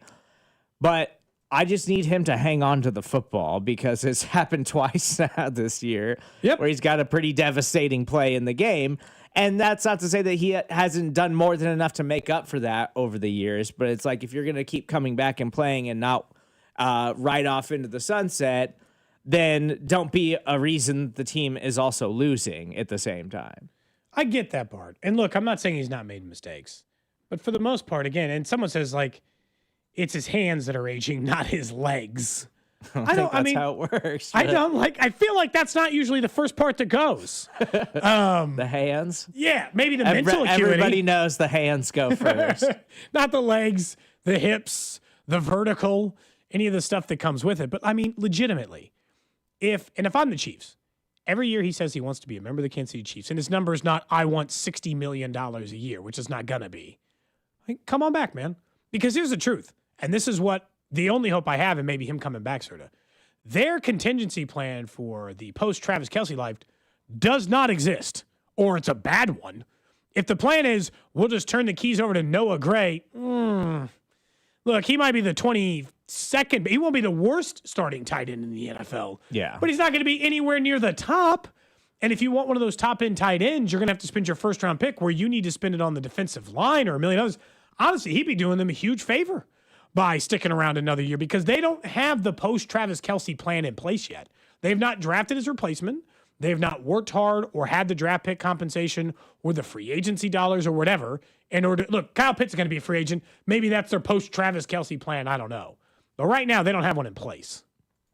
And I still am not of the belief that you have to take a tight end in the first round. There's still plenty of tight ends who weren't first-round picks. I mentioned Gatson. He was a fourth? He was a fifth, I believe. Tucker Kraft was a fifth-round pick. He was below Musgrave. They took him in the same year. Yeah. I think Sam Laporta was a second-round pick. T.J. Hawkinson and Bowers, obviously, first-round picks. I think McBride was a second-round pick, maybe. You can still get those guys outside of the first round, but it's also really hard to draft and develop these guys and find them in general. And right now it seems like there's a lot of good tight ends across the league. Yeah, there are. Because I think there is just in general, their body type and the athleticism of these guys has just increased over the years. And so we've just got a really good wave of tight ends in the NFL right now. But they do have to start taking some swings. I'm not saying they're ever going to replace what Travis Kelce has given to the franchise, though there's a time we probably would have thought there was no way they were ever going to replace what Tony Gonzalez gave to the franchise. But they had 2 of the 3 greatest tight ends of all time. It's a little unfair. I don't think they're getting that the next time around. They do need to start taking some swings, and Noah Gray was kind of that swing a couple of years ago, and then it's Jared Wiley, but even coming back from his ACL tear, like Jared Wiley isn't getting on the field at all. And so they have to start figuring out what that's like, because it's not going to be easy to replace that. And right now it's just like, thankfully they have Rashee Rice, who basically is just operating in the same role that prime Travis Kelce had in this offense. Yeah, I know that part of their plan is certainly let's just have better wide receivers. That's why they took Rashee Rice and Xavier Worthy, and they're cheap. And even if you gave Rashee Rice an extension this offseason, which I think Bink has been advocating for, it will be at a discount. Like, it just will be. He'll need the money. You got a lot of lawyers to pay and all this other stuff. And he doesn't have a full season other than his rookie year where he had 900 yards receiving of tape on paper. And so it's just not going to cost the normal going rate outside of that. Welcome to the classroom. Whether it's cooking lessons, singing lessons, or how to commit a heist, this guy wants to teach you what he knows. Well, what he thinks he knows. It's not Cody to you. It's Professor Tap. All right, welcome to class. First-time student. Just so you know, we do this under the normal rules. If you have a question, please raise your hand. I know that we just went over how you got in trouble in school a lot, so we got to work through at least that portion of it. No fights.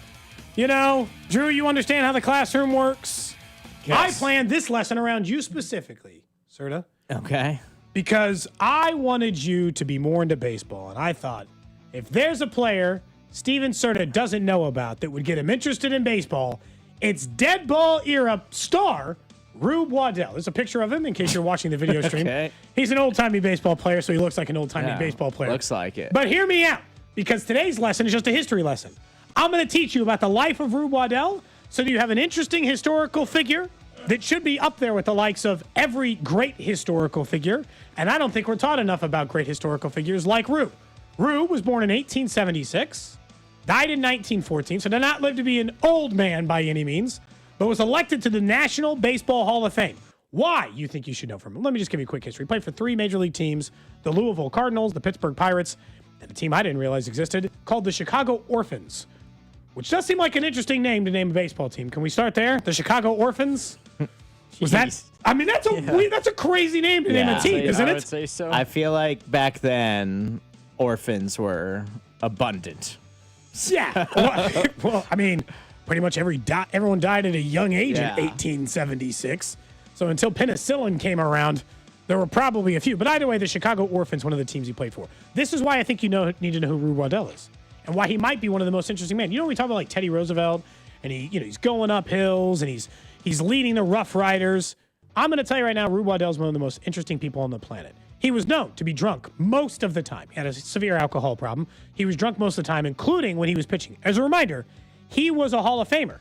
Sometimes, because he was drinking, he was often known to get in fist fights with teammates and managers and was suspended multiple times for that. All right, that's run-of-the-mill stuff. That just sounds like regular late 1800s activity. He also was known, he once left, according to reports, in the middle of the game to go fishing. He was pitching, packed up his stuff, and left to go fishing. He was also known to be distracted easily. He once was seen multiple times running off the field to look at fire trucks because he, quote, loved them so much. Am I getting you interested? I got more. He also... What, you don't like the guy who leaves in the middle of the game? He sounds like an interesting person, sure. Might be the Zach Greinke of his day. I feel like there's lots of guys in baseball. Okay. He loved puppies so much that opposing fans would bring in dogs into the stadium and was known to leave the game in order to pet them. Okay. Leave in the middle of a baseball game to pet a dog. I do like his careless disregard for the for the game overall that really has built so much up to the love of the game and the integrity of baseball. I do enjoy the fact that he seems to care about it as little as I do. He was also known to be missing in action during baseball offseason, to which they'd have to go hunt him down before the season started. One offseason, he was found wrestling alligators in a traveling circus for one of his off seasons. Another one, he was found doing melodramas in acting in which he received awards for doing it. Apparently, he was so good, and then used that success from melodrama acting to negotiate the highest contract in baseball, despite the owner disliking him for never showing up or being drunk half the time he did it. He also, quote, married so many women in his life that he lost track of how many, including in one major league season where he married, separated, and then divorced a woman in the same calendar baseball season. He also shot a friend in the hand, was once bitten by a lion. That's Rube Waddell. You trying to tell me that's not one of the most interesting people on the planet? He sounds that you had never heard of? Interesting, and I agree with you. Yeah, I would like more characters like that in modern day baseball, probably. Who just would leaving, like to just walk off the field in the middle of the game because they get upset. Like, let's make it more like the movie Major League than actual real life baseball. You think that this would be the way to entertain it? I think this would have been your favorite player. If this guy existed right now and he's just gone for part of off seasons wrestling alligators and acting in melodramas and shooting his friend in the hand on accident, you'd be very intrigued by Rube. And if he would just be like half the time in like media sessions and whatever, just be like, I don't care about baseball at all. I mean, it does seem like that was kind of his energy towards like it. It means nothing to me. I just do that because I can. And he's also so good at it. He was in the Baseball Hall of Fame. You know, the rumor is that they found him because he was throwing rocks really hard. He was just randomly discovered as a left-handed pitcher throwing rocks super hard. They're like, I don't know, that guy could probably pitch. And he just kind of made it a career in between a million other potential options. I'm fascinated by this person. This is hilarious. Somebody asked if he was on the spectrum. I don't know. One of the things that was said about him is that he was often distracted by shiny objects as well. So I don't know, man. He's just an interesting dude. Not only just would doing his own thing. Not only would to your point, Cody, it sounds like Serda have this as his favorite baseball player. I think every journalist would also have him as the favorite baseball player. Like, let me get a story with this guy. I don't even care about the baseball anymore. Like, tell me about the time. Yeah, I got to watch all these biographies. Like, I got to watch a 7-part series on Tom Brady. No. Give me all the Rube Waddell I can handle. Or give me a characterization. Like, can Daniel Day-Lewis play this guy in a movie? Because I'd watch it immediately.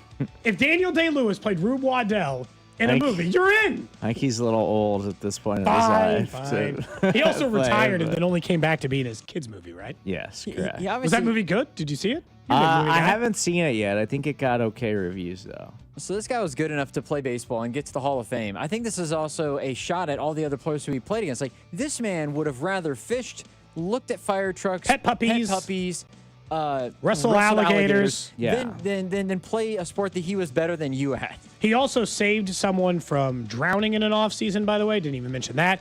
He was written up in the newspaper because he helped save a store from burning down by overturning an oil fireplace that had been tipped over with people in it. So they credit him for saving them too. He was just like randomly going in and out of people's lives, doing whatever the hell he felt like. There's obviously like levels to it, but not necessarily modern day. But a person who this reminds me of is I don't know if you guys have heard of the show Duck Dynasty. Phil Robertson was a better quarterback than Terry Bradshaw was, but he quit football to go and just hunt because he wanted to do that instead. He was better than Terry Bradshaw. Like. That's what they say? He started above him at Louisiana. Like, he was a better quarterback than Terry Bradshaw was, but quit so he could go hunt and Crazy time, make man. duck calls. He just want to do his... Well, look, worked out for him. He's rich. Didn't have to get his brain scrambled. Yeah, correct. I appreciate that. Most of the time, I just want to sit at home and read and not talk to people. Yeah. Are you reading anything good? I'm finishing the Silo series right now. I'm on book 2 of that. Book 3. So yeah, gonna have reading to the same book. Book 2 was solid. Book 1 was tremendous. Book 1 was great. Book 2 was a little bit of a slog at times. It's slower, admittedly. Book 3 has been really good so far, and then once I finish that, I'm gonna read Project Hail Mary. Okay. Before the movie comes out, I guess. Yes. Yeah. That's the Professor Tap segment. I just learned one person in history today, Drew. That's what we learned about. Fascinating. One Rube Waddell. Fascinating. I got to figure out why they were called the Chicago Orphans. It just feels like that was the first part that drew me in. Before he was shooting his friend in the hand and wrestling alligators, before we got to any other part of it. That was at least interesting. When we come back here on Cody and Gold, we'll get you a little What's Trending, tell you what's going on in the sports world. What's up, Kansas City? This is Bobby Witt Jr., and you're listening to Cody and Gold, weekdays starting at 10 on 96.5 The Fan. Brought to you by Heartland Men's Health, the leader in men's sexual health. Thousands of men have been successfully treated for low T, ED, and more, all with discretion and compassion. Make your appointment at heartlandmenshealth.com. Twin Peaks is the best in the game. Here, it's bigger game days and bolder fight nights. I mean, where else can you find a scratch kitchen that always comes in clutch every day from lunch to late night? Only at Twin Peaks, the #1 sports bar.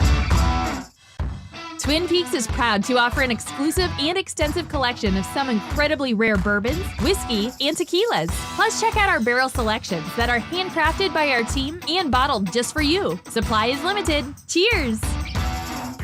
This is the story of the one. As a custodial supervisor at a high school, he knows that during cold and flu season, germs spread fast. It's why he partners with Grainger to stay fully stocked on the products and supplies he needs, from tissues to disinfectants to floor scrubbers. All so that he can help students, staff, and teachers stay healthy and focused. Call 1-800-GRAINGER, click Grainger.com, or just stop by. Grainger, for the ones who get it done. Painkillers, steroids, ice packs, and gravity chairs. Nothing relieved Abby's back pain. But the answer was right there the whole time. I've heard the QC Kinetics commercials many times on the radio, and it seemed like all of a sudden, everywhere I went, every store I went into, when I'd get in my car, there was the QC Kinetics commercial. And I'm like, okay, I'm getting the idea. I'm supposed to go and check out and have a consultation. Patients who have exhausted every means for relief are always welcome at QC Kinetics. In fact, tens of thousands around the country will tell you that QC Kinetics regenerative treatments helped relieve their chronic joint pain without any surgery or harmful drugs. I feel like a person that's never had back pain. And I have written QC Kinetics and the phone number down on my business card so many times I can't count. Abby can't stop talking about what QC Kinetics did for her. Now it's your turn. Call today for your free consultation. Call QC Kinetics, 816-412-6299. That's 816-412-6299. 816-412-6299. Hey, Zach, are you smiling at my gorgeous canyon view? No, Donald. I'm smiling because I've got something I want to tell the whole world. Well, do it. Shout it out. T-Mobile's got home internet. Whoa, I love that echo. T-Mobile's got home internet. How much is it? Look at that, Zach. We got the neighbors' attention. Just $35 a month. And you love a great deal, Denise. Plus, they've got a 5-year price guarantee. That's 5 whole trips around the sun. I'm switching. Me too. Yes, T-Mobile home internet for the neighborhood. Donald, you still haven't returned my weed whacker. Carl, don't you embarrass me like this, please. What's everyone yelling about? T-Mobile's got home internet. And Donald's got my weed whacker. Yes, T-Mobile's got home internet. Just $35 a month with auto pay and any voice line. And it's guaranteed for 5 years. Beautiful yodeling, Carl. Taxes and fees apply. See T-Mobile.com/ISP for details and exclusions. Men, if the long lines to the bathroom have been holding you back from attending sporting events and you're waking up in the middle of the night dealing with frequent urination, it could be an enlarged prostate. Jeff Montgomery here to talk about the minimally invasive procedure I had that made a big difference. I went to Dr. Brown at Miva Medical, the leader in minimally invasive treatments in Kansas City. The procedure was quick and easy, and I'm very happy with the result. Don't put up with being uncomfortable. Contact Miva Medical. That's MIVA-medical.com. This is the story of the one. As a maintenance supervisor at a manufacturing facility, he knows keeping the line up and running is a top priority. That's why he chooses Grainger. Because when a drive belt gets damaged, Grainger makes it easy to find the exact specs for the replacement product he needs. And next day delivery helps ensure he'll have everything in place and running like clockwork. Call 1-800-GRAINGER, click Grainger.com, or just stop by. Grainger, for the ones who get it done.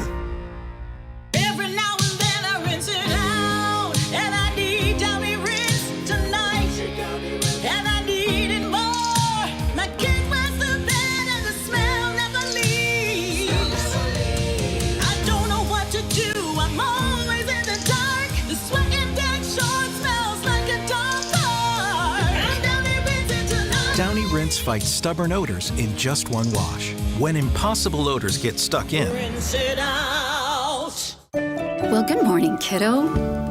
I love that you're home from college. I've missed you. Still taking your Nature Made vitamins? Every day. A multivitamin and a probiotic. You better be taking yours. Still looking out for me, Mom. I'll never stop. Made to care for you every day. Nature Made, the #1 pharmacist-recommended vitamin and supplement brand. Find us in the vitamin aisle, based on a survey of pharmacists who recommend branded vitamins and supplements. Your favorite neighborhood spots run unsquare. You know the ones. Maybe it's the popular shop that just opened a new location by you, or the big sports bar that's always packed on game day. These places make the neighborhood, and the money spent there stays in your community. Square powers more than 4 million neighborhood businesses worldwide. To learn more, go to square.com, or just stop by your favorite local business. See you in the neighborhood. Square.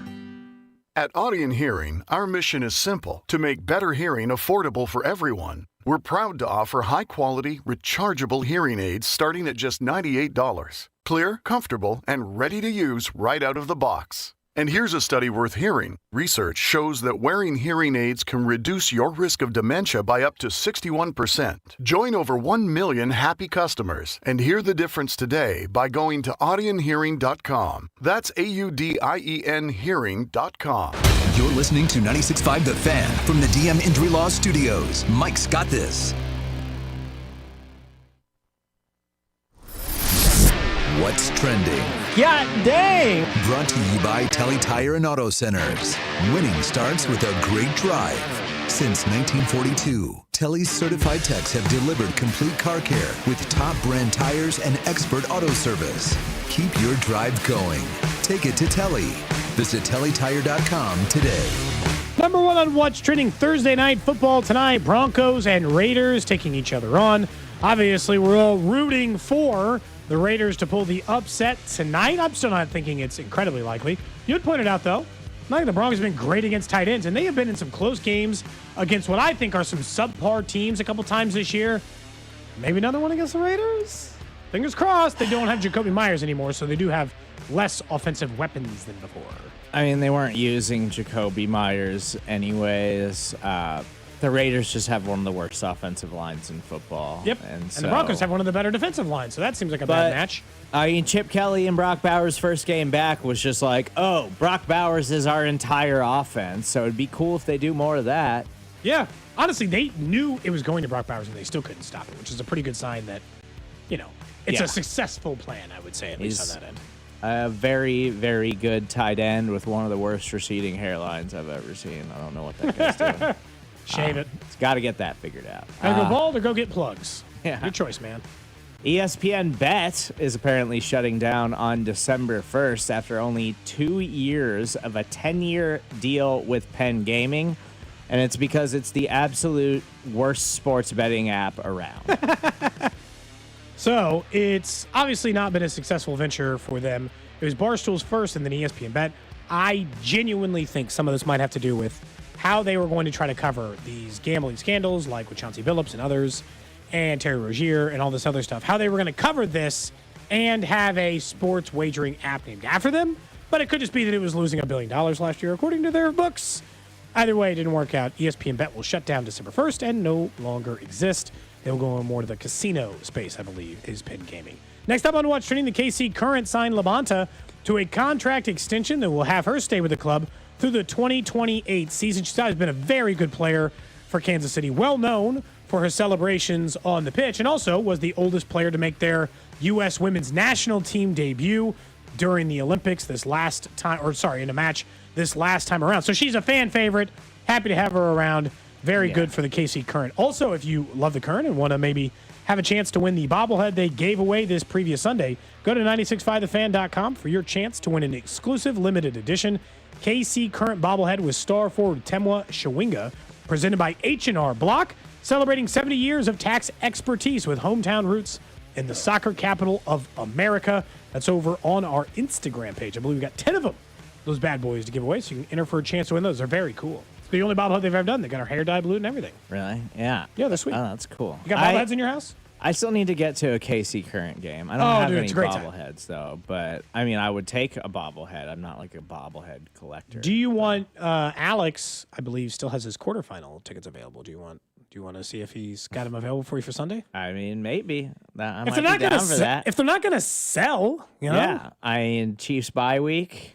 Maybe go to a current game. That sounds like fun to me. it's not the worst way for you to spend your afternoon. It's going to be a great time. Then the quarters this week. If they win, they'll host the semis again the week after that. Earlier today, we were joined by Chiefs color analyst and former wide receiver Danan Hughes, and we started off the conversation asking him, of the teams that made deadline deals, which team impressed him the most? I think all the teams seem to do well when you consider the draft picks that were gotten and the players immediately. I mean, the Eagles are the cream of the crop in the NFC East. Dallas is trying to get at least into that 2 slot and possibly sneak into the playoffs. So those moves for the Cowboys seemed to show itself as desperation.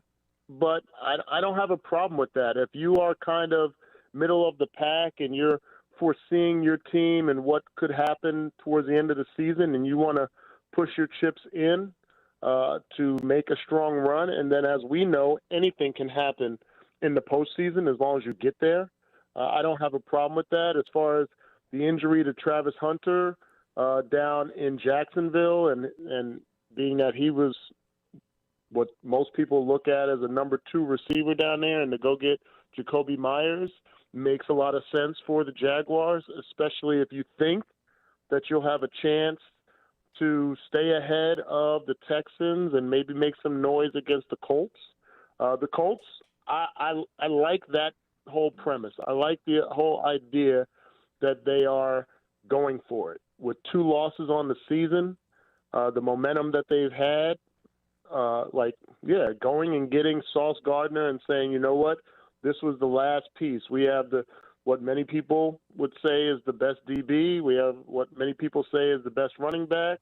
What many people say not necessarily the best quarterback, but the quarterback that's probably playing the best right now. They say they have the best O-lineman. I mean, there's a list that they're believing in Indianapolis, and for them to solidify one weak area, I give them credit. I don't have a problem with any of those moves. When you look at what I guess the Chiefs didn't do, do you feel like that speaks to confidence in their defensive line and unwillingness to give up a draft pick? Why do you think the Chiefs were quiet? Yeah, I think there was a little surprise on the D-line, mainly because of losing Omar Norman-Lott. And even though you got Mike Pennell back, I just felt like maybe getting some depth in case somebody goes down or to be a part of that rotation would have been helpful. I've never been an advocate for offensive weapons to be had, especially offensive weapons in this regime with Patrick Mahomes and this offense. To be had in midseason unless you have sustained several injuries like we did at wide receiver last year. We went and got DeAndre Hopkins. Outside of that, I just think that the offense is so complex. It takes a little bit for Patrick to get comfortable with you and for anybody to get comfortable with him, especially the improv part of what he brings to the table, not necessarily the timing stuff, but the improv and being on that same page. So I feel like offensive weapons outside of absolute need in this offense doesn't necessarily give you the warm and fuzzies. It doesn't fill any kind of gap. But I would like to think that, if we're in a situation, God forbid, that one D lineman goes down, where does that put us? And that would be the concern I would have going the rest of the season. And Danan, them not making a move and trying to go out and add some depth along the defensive line, and you see a team like the Eagles, they go out and add Jalen Phillips and get that guy, and then you lose Omar Norman-Lott for the season. What is the answer there? Going into a bye, we know they're going to address a lot of things and try to figure out how to get this thing back on track for the second half of the season. But it's what they don't really have the depth there. And so it's if they do suffer one of these injuries, I don't know what the answer is along the defensive line. Yeah, it is a catch-22, and here's why. As a player in that locker room, when you go through OTAs and you get past the draft and you get past training camp and preseason and you come to week one, everything that has been promoted to you, every team meeting, every breakout meeting, the media, all that has basically said, this is what is going to get us to an opportunity to win another Super Bowl. What we have here is going to get us where we need to go. And outside of losing somebody to this point, not projecting possibilities, but losing somebody to this point, all that has been fed within that organization to every player is that you are worthy, you are enough, you guys can do it. So then if you go out, you run the risk of breaking up some of that structure, some of that confidence by then saying, okay, week 9, well, technically you're not enough because we got to go and get these other people. And I feel like that's a touchy situation. And I've been in that locker room as a player, and we've gone and gotten different guys later in the season. I'm like, dang, and I'm looking around at some of my teammates. I was like, you kind of say like, dang, I thought we were enough. I thought, I'm getting more acclimated to the offense, or we got this young rookie that's coming along, and he was inactive early on, and now he's active and making plays. I thought we were enough. So you just got to be careful about that. I know from the outside in, we're looking at it as far as what other teams are doing around the league and who was available and what draft picks it would have taken. But from internally, there's something to be said about the continuity and the confidence of you've gone to battle with these guys 9 times already. You've withstood the rigors of training camp and the off season and the draft picks coming along, only to be told that, well, we went and got these 2 guys, so technically you guys weren't really enough. And I feel like that's a slippery slope that you have to be careful about. I still think, and Serda still thinks, that this is a more talented offense than last year. And, I mean, it's hard to imagine that it's not just based on the weapons that they have. Mm-hmm. Where do you think they're slightly off? I view it as it doesn't feel like they're missing pieces of the watch, but it's out of time. So, what do you think has made them out of sync so far this year, or at least in multiple games? Obviously, they've had games where everything was perfect, but there's games in which things are off, including Buffalo. What do you think is the common thread? I think they're just still growing into themselves. You guys have heard me say this, and I'll stick to it. There are some teams, as of week 4, never mind week 10, but as of week 4, that we saw the absolute best that they could be. That was as good as they were going to be. They were just holding on for dear life and hoping they can carry that momentum through the rest of the season and through the playoffs. Not so much with us, and that's not a bad thing. Who wants to be the best team in September? Now, I will say I didn't think 4 losses at this point would be where we are, but I don't have a problem with a team that's growing, figuring out ways to win. That's unfortunately what we're seeing with Denver, unfortunately what we're seeing with the Chargers in our division, but other teams figuring out ways to win close games, Tampa Bay Buccaneers and several others. We just have not been as fortunate. Having said that, where this offense is, we just got our number 1 receiver back. We were out of our number 2 receiver from a fully healthy standpoint for several weeks. You can't name another team in the league from an offensive standpoint that could lose 1, possibly 2 of their top guys at receiver positions and still win football games. Never mind be in the running for playoff positioning. That's just the nature of where we are in this league. There's adjustments.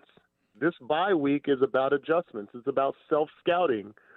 Internally, Brett Veach and his staff, the scouting department, are dissecting everything about this team: offense, defense, special teams. What's worked, what hasn't worked, who's worked, who hasn't worked, who can be in a different position, who can be elsewhere, what the continuity of this offense. Xavier Worthy is a guy, young, still in his 2nd year. You've been thrust into that number 1 receiver position for over a year, and now all of a sudden Rashee Rice comes back. How do you get acclimated to that number 2 receiver? How do you make noise and be productive in a role when you're not the focus of the offense, or at least the primary focus of the offense. Everything doesn't flow through you. Rashee Rice is the one that's getting the handoffs in the backfield and running the jet sweeps, and you're not. So that's an adjustment, not just for any player, but for a young player. So that's where the reset button is pressed this week in regards to the bye week, and that's why it's important. We've had bye weeks in week 5 or week 6 earlier. I think last year we did in previous years. This is why it's perfect timing, because you have a body of work that now you can go back to the guys and you can challenge the Chris Joneses. You got 13 tackles on the season. You can challenge the Xavier Worthy. Now we got to figure out, it was all well and good when it was training camp, when Rashee Rice was practicing and everything was in practice, but now we have a body of work where we're seeing both of you guys on the field and what kind of adjustments each guy has to make so this offense becomes more fluid. So that's why I like where we are now. It's just a matter of these games coming out of the bye week, and Andy Reid has been great with that extra time and after bye weeks when you're playing at Denver and then you have Indianapolis coming here. Like, that's where it makes it essential that we get those wins. We giving the Broncos any chance to lose tonight against the Raiders? You got any faith in the Raiders, even though you hate them? I know it hurts you to root for them. Yeah, I just got a text from one of my best friends about that, and I just said, let's hope. Anything can happen. Anything can happen. I guess any given Sunday turns into any given Thursday.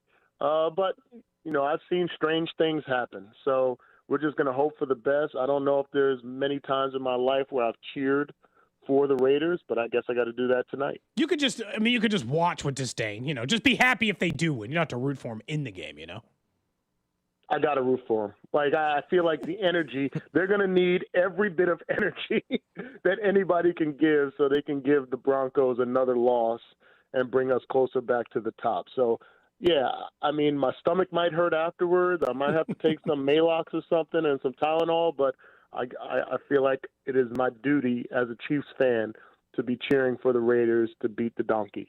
That was Danan Hughes earlier today. If you missed any part of that conversation, you can check it out on our website or on the Odyssey app. Sir, give me your massive football guy. Give me the game plan that gives me a Raiders upset tonight. What is a game flow that actually leads to a Raiders win if it were to happen? Bo Nix turnovers. Okay, that's a good start.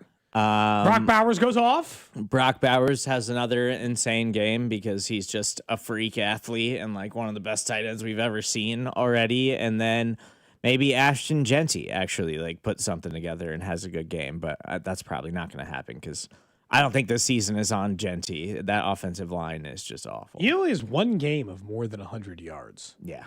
And so it's been rough.